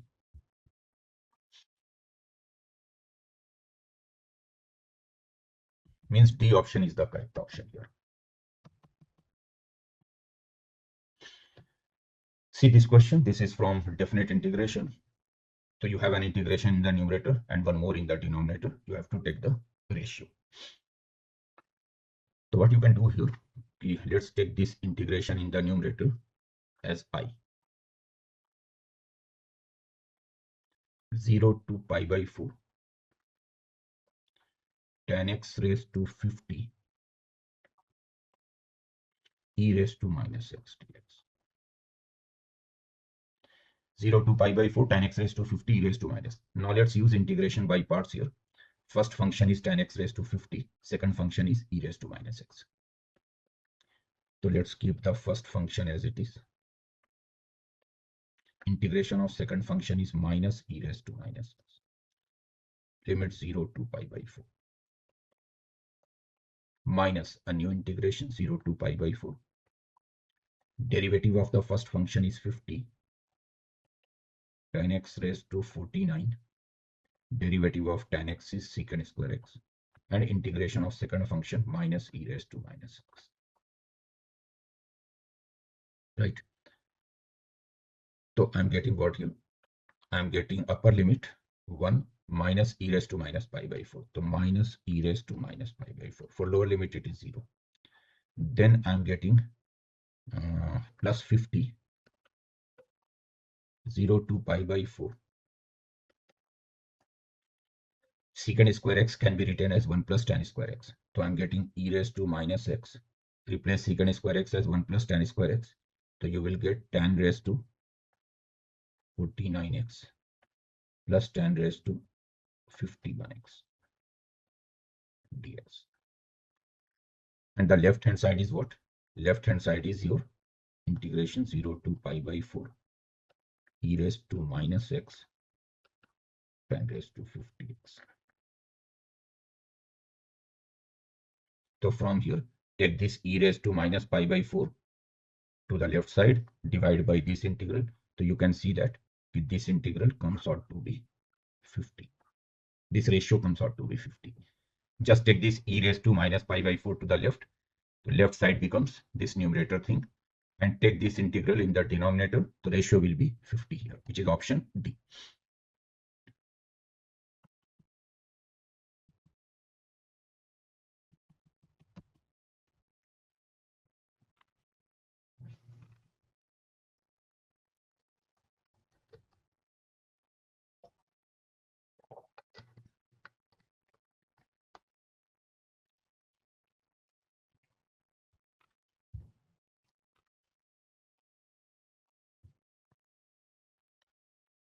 See this question, this is based on relations. A and B are two given sets. R is a relation on A cross B. Relation on A cross B means you are relating two pairs, A1, B1 and A2, B2. A1, B1 and A2, B2 are two related pairs when A1 less than or equal to B2 and B1 less than or equal to A2. Both conditions should get satisfied. A1 less than or equal to B2, B1 less than or equal to A2. Obviously, A1, A2 will be taken from the first set. B1, B2 will be taken from second set. So let's choose the number of pairs satisfying this condition, A1 less than or equal to B2. So let's check A1 less than or equal to B2. In how many ways we can choose A1 and B2 such that A1 less than or equal to B2. So see if A1 is 1, so then B2 can be anyone from these 2, 4, 5, 8, 10. Means I have 5 possibilities to choose A1 and B2 here. If A1 is 3, then B2 can be what? If A1 is 3, then B2 can be 4, 5, 8, 10 only. 4, 5, 8, 10 means 4 possibilities. If A1 is 4, then again B2 can be 4, 5, 8, 10. Again 4 possibilities. If A1 is 6, then B2 can be 8 and 10 only. 2 possibilities. And finally, if A1 is 9, then B2 can be 10 only. Only 1 possibility. So how many possibilities are for A1, B2? 5 plus 4 plus 4 plus 2 plus 1. So 5 and 4, 9 and 4, 13. And 2, 15 and 1, 16. So there are 16 possibilities for A1, B2. Means A1, B2, A1 and B2 can be selected in 16 ways. A1 and B2 can be selected in 16 ways. Now let's check B1 and A2. So you can see that A2 should be greater than or equal to B1. A2 should be greater than or equal to B1. So if I choose A2 as 1, so then no possibility for B1. If I choose A2 as 1, no possibility for B1. So A2 can be 3. So then B1 will be 2 only, one possibility. If A2 is 4, so then B1 can be 2 and 4, two possibilities. If A2 is 6, then B1 can be 5, 2, 4, 5, three possibilities. And finally, if A2 is 9, then B1 can be 2, 4, 5, 8, four possibilities. So how many possibilities for B1, A2? 1 plus 2, 3 and 3, 6 and 4, 10. So there are 10 possibilities for B1, A2. And since both these conditions should get satisfied, so 16 possibilities for A1, B2 and 10 possibilities for B1, A2. So hence total number of pairs that you can form is 160. Means option D is the correct option here.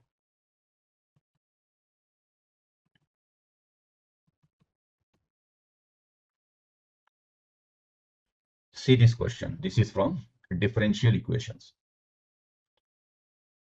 So they are saying that the curve y is equal to yx satisfies this differential equation. This curve is also passing through a given point 1 comma 1 minus 4 by 3 log 2. So what will be y16?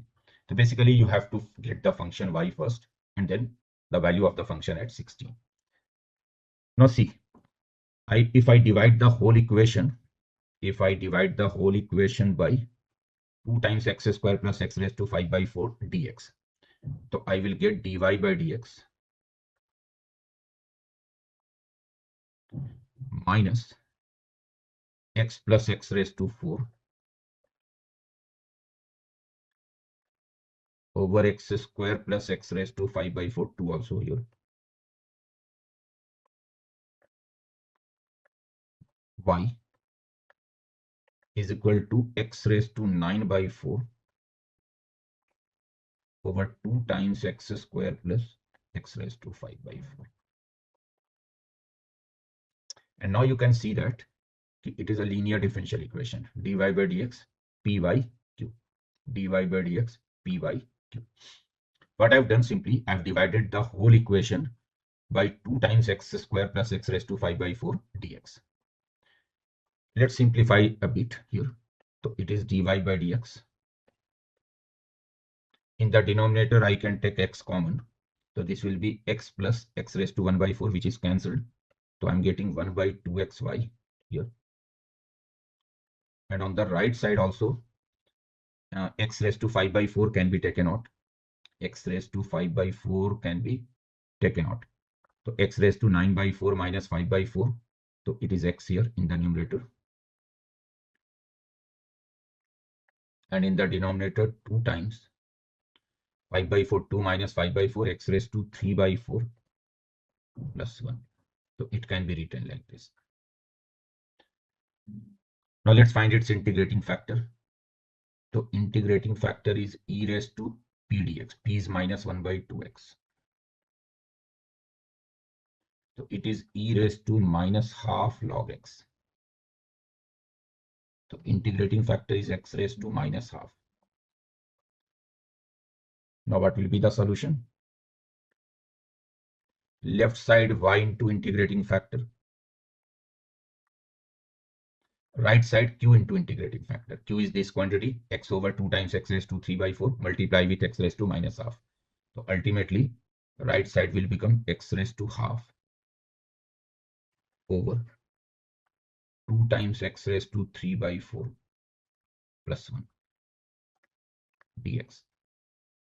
This is what you are getting. Y into x raised to minus half is x raised to half 2 times x raised to 3 by 4 dx. Now, if I substitute this x raised to, let's substitute this x raised to 1 by 4 as t. Means let's substitute x as t raised to 4. So dx will be 4t cube dt. So now it is what? X raised to half. X is t raised to 4. So x raised to half will be t square. Dx is 4 times t cube dt. And denominator becomes 2 times. X is t raised to 4. So denominator becomes t cube plus 1. So now it is 2 times t square into t cube. And t cube I can write t cube plus 1 minus 1 over t cube plus 1 dt. So now it is 2 times t square t cube plus 1 over t cube plus 1 and then minus t square over t cube plus 1. It can be written like this. Now it is what? 2 times integration of t cube is t square t cube by integration of t square is t cube by 3. And here if I multiply numerator and denominator by 3, if I multiply numerator and denominator by 3 here, minus, let's write 3t square and half 1 by 3 here. So now numerator is the derivative of denominator. So you can write it as 1 by 3 log t cube plus 1 plus c. So finally you are getting what? Finally you are getting y into y by root x. On the right side 3 taken common, so 2 by 3. T is what? T is x raised to 1 by 4. So you got x raised to 3 by 4 here. Minus log x raised to 3 by 4 plus 1 plus c. Now they have given that if 1 comma 1 minus 4 by 3 log 2 satisfies it. 1 comma 1 minus 4 by 3 log 2 satisfies it. Means x is 1 and y is 1 minus 4 by 3 log 2 satisfies it. So just put x is equal to 1, y is equal to 1 minus 4 by 3 log 2, you will get the value of c. And as soon as you got c, you get the value of y. So then finally put x is equal to 16, you will get your answer.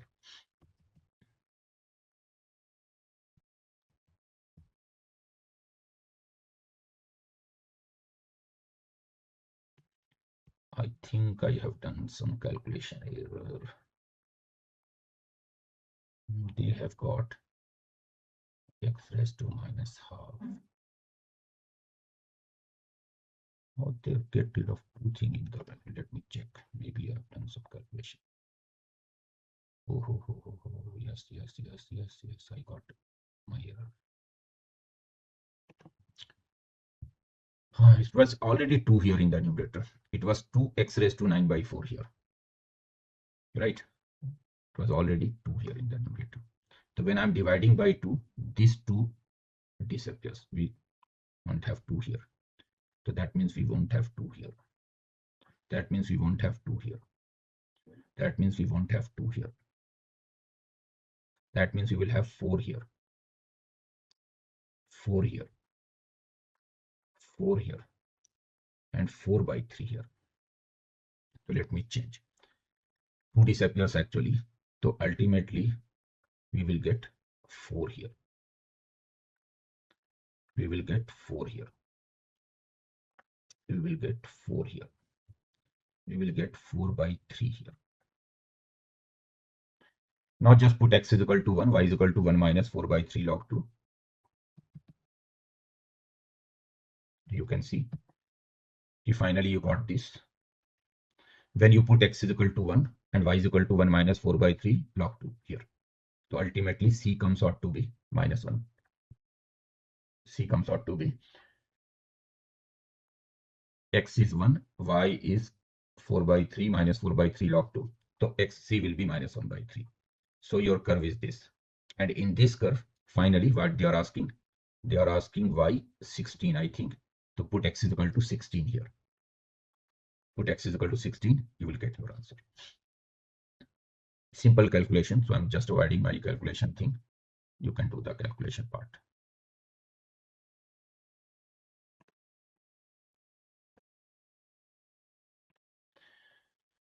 Okay, let's see this question. Two matrices given, A plus 2B and 2A minus B. So what will be trace of A minus trace of B? So let's suppose trace of A is X. Let's suppose trace of A is X and trace of B is Y. So I have to find X minus Y. I have taken X as trace of A, Y as trace of B. Now you can see that if I take trace of A plus 2B, so trace of A plus 2B is 1 minus 3, 1 minus 3 plus 1, which is minus 1. And trace of 2A minus B is 2 minus 1 plus 2. So it is 3. Now trace of A plus 2B will be basically X plus 2Y. It is minus 1. And trace of 2A minus B, it will be basically 2X minus Y. It is 3. Now let's multiply this equation by 2 and add. 4x and x, 5x is equal to 5. So I got x1. When I put x1, so y is minus 1. So hence x minus y, they are asking actually trace of A minus trace of B, which is x minus y. So this will be 2. 2 is the correct answer here, means option C.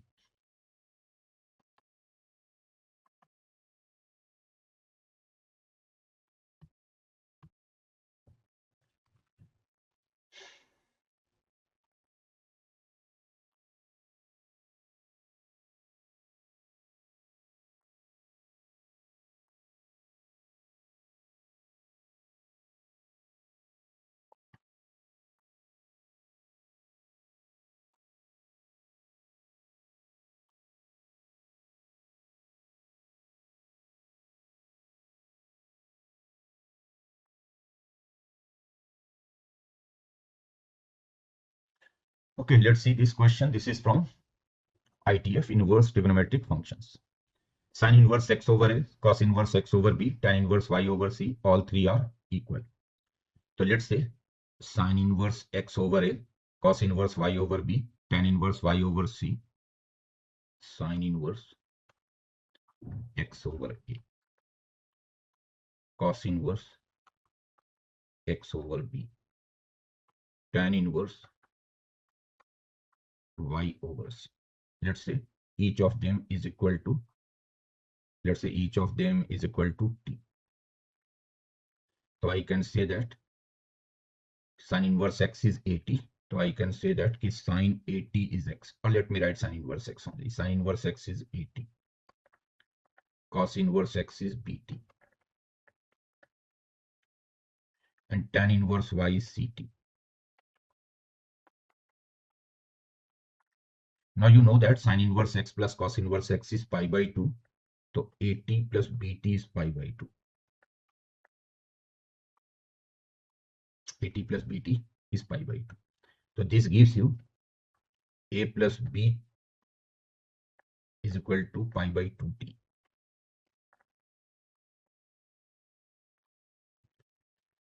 A plus b is pi by 2t. Sin inverse x plus cos inverse x is pi by 2. So 80 plus bt is pi by 2. So a plus b is pi by 2t. Now from here, tan ct is y. Now what they are asking? They are asking cos pi c over a plus b.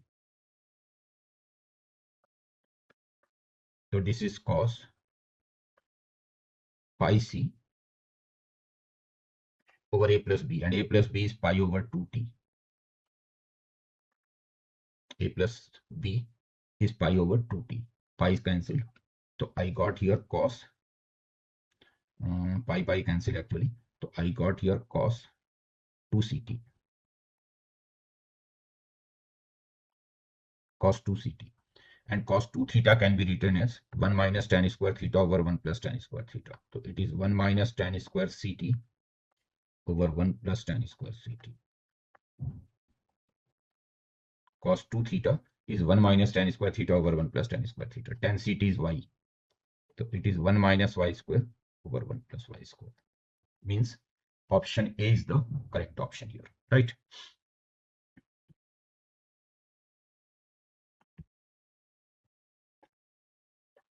Okay, let's see this question. You have to get the limit x approaching to 0, sin inverse x minus tan inverse x over 3 times x cube. Of course, it is 0 by 0 form, so you can use L'Hopital rule here. You can solve it through expansion, although you can solve it through expansion also, if you can recall the expansions of sin inverse x and tan inverse x.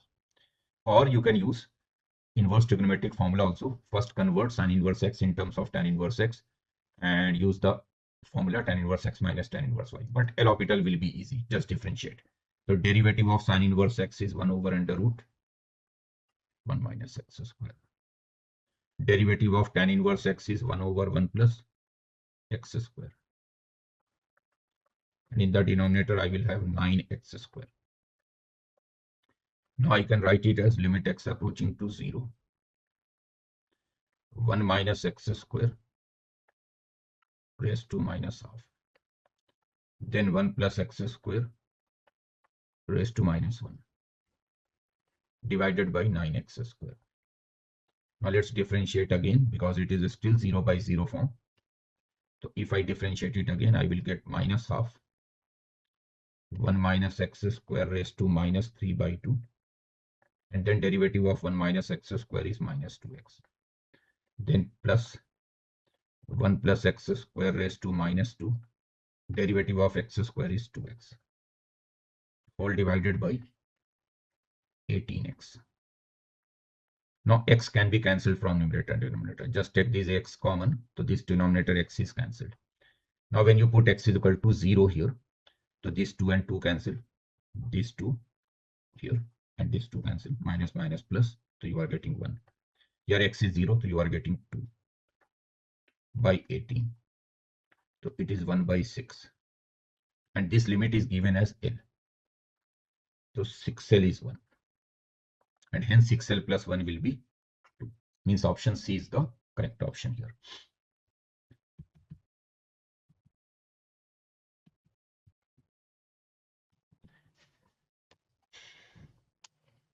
See this question from determinant. So in this question, what you can do here, from the third row, since you have 1, 1, 1 in the third column, so you can make 2 zeros in the third column, then your expansion will be 0. And to make 2 zeros in the third column, what I'm doing, from third row, I'm subtracting the second row. And then from second row, I'm subtracting the first row. So here first row is left as it is. I'm not doing anything in the first row. A plus 1, A plus 2. A plus 2, 1. So not doing anything in the first row. Now, second minus first. So when you write second minus first, you will get minus 2 times A plus 2 here. You will get 1 here, you will get 0 here. Then third minus second, third row minus second row. So you will get minus 2 times A plus 3 here. 1 here, 0 here. Now just expand it through the first, through the third column, because in the third column you have 2 zeros. So expansion will be very easy. Just write the cofactor of 1. So what will be the expansion? Minus 2 times A plus 2. And then plus 2 times A plus 3. This is the expansion. Minus 2A plus 2A cancel. So you are getting 6 minus 4. This and this disappears. So minus 2 times A plus 2. And then plus 2 times A plus 3.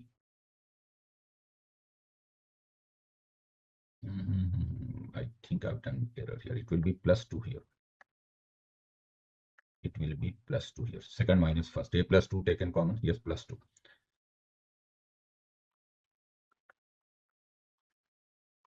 Plus 2 here. Second minus first, third minus second.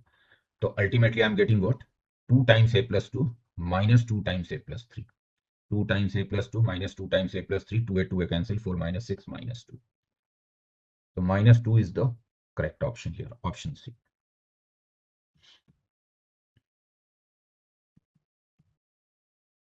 See this question, very easy one. You have to get the number of real solutions of this equation. So I can write this equation as mod x square and mod x square both are same thing, minus 4 mod x plus 3 mod x minus 12. So its factors are mod x minus 4, mod x plus 3. So this will give you two values of mod x, 4 and minus 3. But modulus cannot be negative, so this one is ruled out, and hence mod x is 4, x will be plus minus 4. So two solutions, plus minus 4.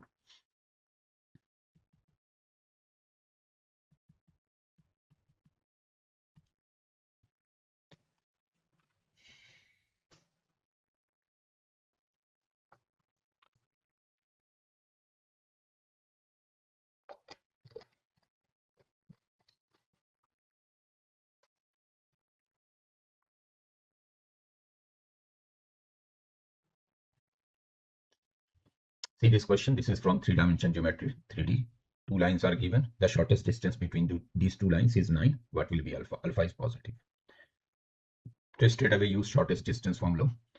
So point on the first line A1. A1 is a point on the first line, which is alpha 2, 2. B1 is the vector along the first line, which is 1 minus 2, 1 minus 2, 2. A2 is the point on the second line, which is minus 4, 0, minus 1. Minus 4, 0, minus 1. And B2 is the point on the second, B2 is the vector along the second line, which is 3, minus 2, minus 2. Right? A1 point on the first line, alpha 2, 2.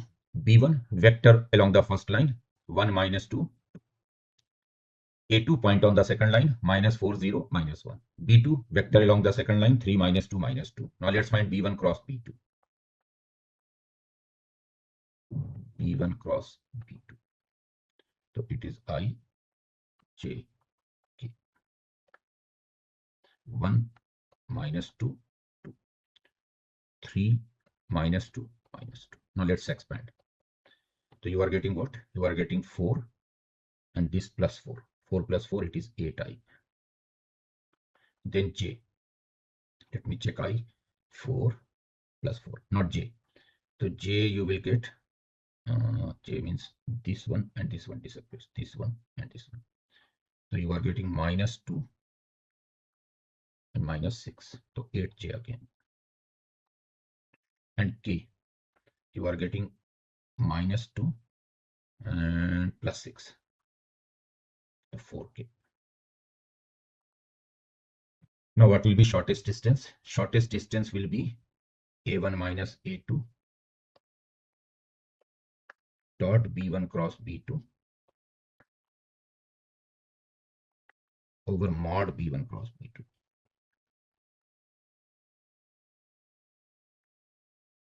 And this shortest distance is given as 9. This vector can also be written as 4 times 2, 2, 1. 4 times 2i plus 2j plus k. So now, and what is A1 minus A2? A1 minus A2 is alpha plus 4, 2 minus 0, 2 plus 1. So let's take the dot product of A1 minus A2 with B1 cross B2. Now let me write A1 minus A2 here. A1 minus A2 is alpha plus 4, 2, 3.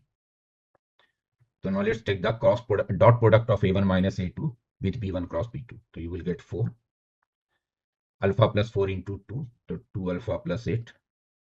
Alpha plus 4 into 2, 2 alpha plus 8, then plus 4, then plus 3. Divided by mod B1 cross B2, which is 4 into under root 4 plus 4 plus 1, 3. It is 9. It is 9. Now Why I'm not taking mod? Because it is already given that alpha is positive. So this 4 and this 4 disappears. So now it is 2 alpha plus 15. 2 alpha plus 15 and 27 here. So 2 alpha is 12. So alpha must be 6. 6 should be the correct answer here.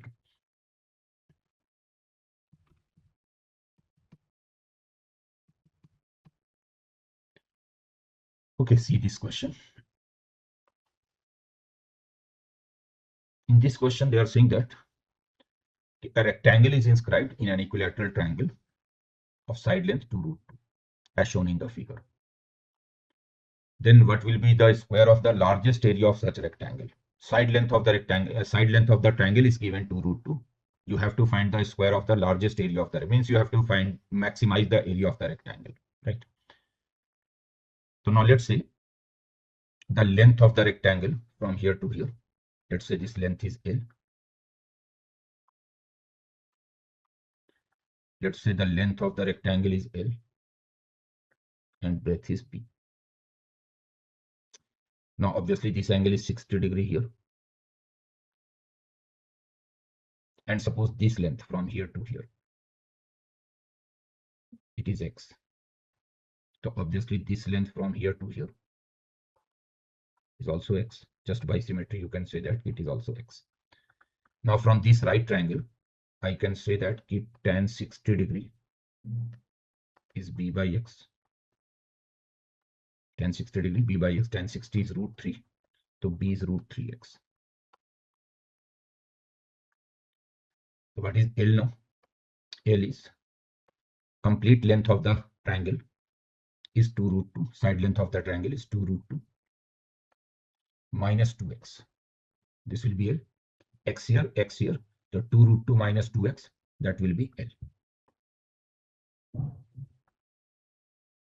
It can also be written as 2 taken common, so root 2 minus X. Now what is the area of the rectangle? Length into breadth. Length is what? 2 times root 2 minus X. And breadth is what? Root 3X. So this is 2 root 3. 2 root 3 root 2X minus X square.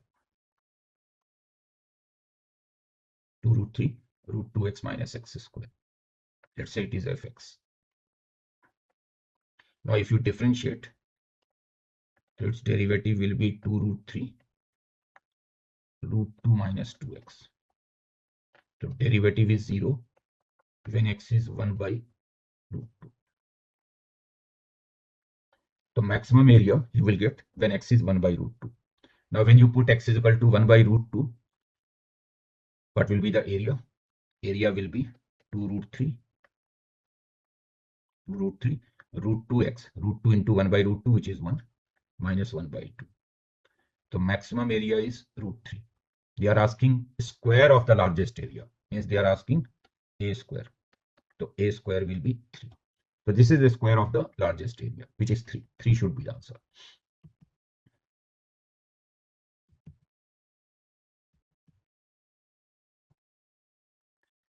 See this question. This is from binomial. 7 raised to 2023 is divided by 25. What will be the remainder here? So you are dividing 7 raised to 2023 by 25. So let's try to bring a multiple of 25, multiple of divisor in the base. So I can write it as 7 square.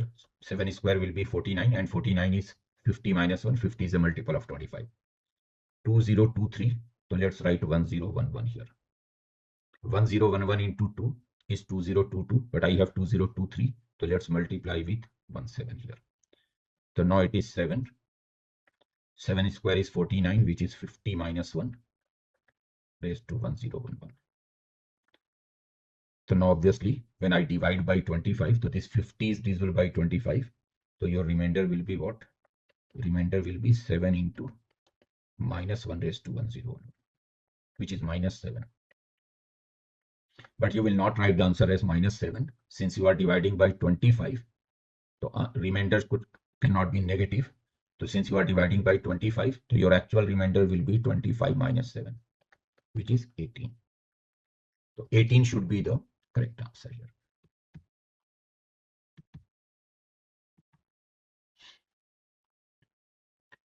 Okay, see this question. This is from definite integration. So you are given an integral here, 2 by pi times pi by 6 to 5 pi by 6. 8 times integral part of cosecant x minus 5 times integral part of cot x. Suppose it number 1. Now if I use King's property here, King's property means I am replacing x with sum of limit minus x.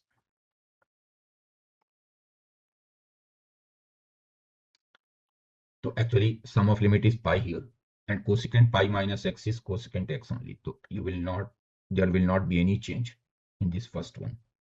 But in this second one, cot pi minus x is minus cot x. You are getting this. Now if I add these two, so I will get 2i is equal to 2 by pi. Now I'm getting what? Pi by 6 to 5 pi by 6. 8 and 8, 16. So 16 times integral part of cosecant x. 2 by pi taken common here. And if I add these two, so yes, 16 times integral part of cosecant x. And here I will get 5 times pi by 6 to 5 pi by 6 integral part of cot x plus integral part of minus cot x dx. These two will be cancelled. So I is what? 1 by pi. Now 16 times pi by 6 to 5 pi by 6.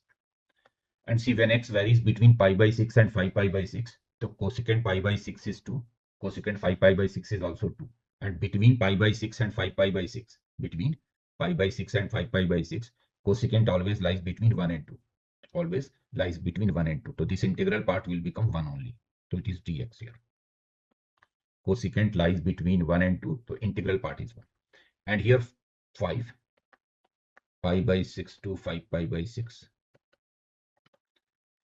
Use the property integral part of x plus integral part of minus x becomes minus 1 when x is not an integer.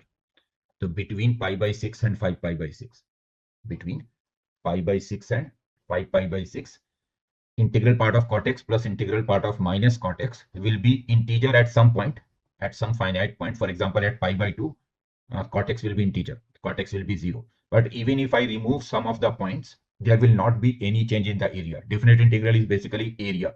So if you remove some points, area will not change. Suppose you are given an area something like this. Let's say this is an area. And even if you remove some points from this area, area will remain as it is. So even if I remove some points between pi by 6 and 5 pi by 6, area will remain as it is. So pi by 6 to 5 pi by 6 at non-integral point, it is minus 1. So hence it is minus 1 dx. Now it is what? 1 by pi 16 dx is x, upper limit 5 pi by 6, lower limit pi by 6. So it is 4 pi by 6. Here plus 5, upper limit 5 pi by 6, again 4 pi by 6.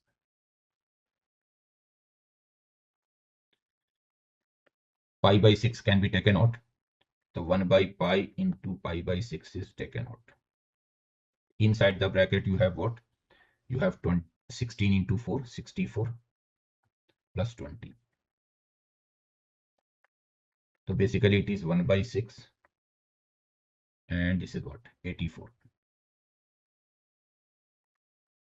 So 14 should be the answer here.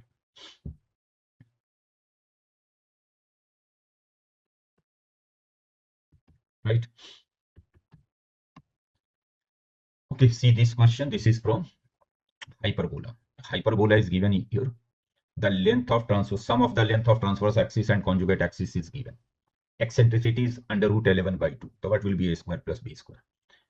To see the eccentricity of a hyperbola, eccentricity of this hyperbola is under root a square plus b square by a square.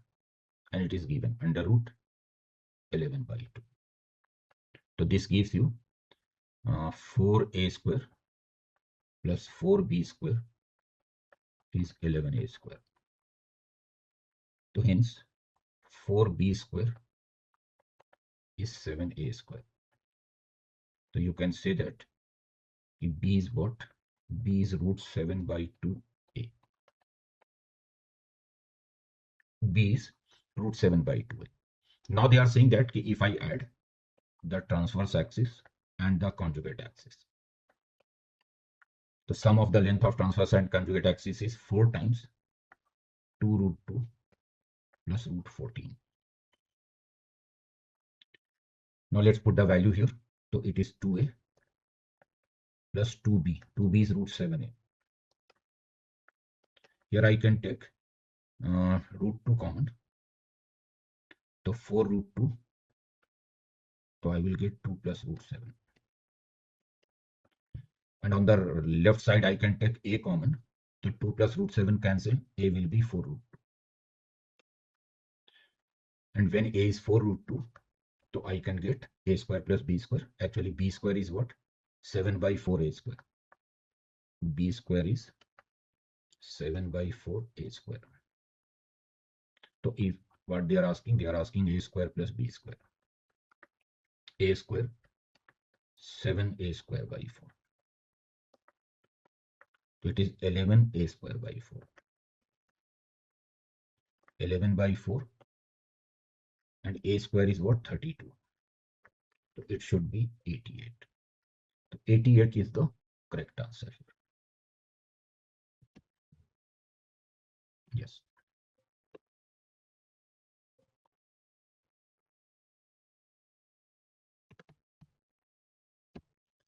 Okay, guys. Let's wrap up this video. See you in the next video. Bye bye. Take care. God bless you all.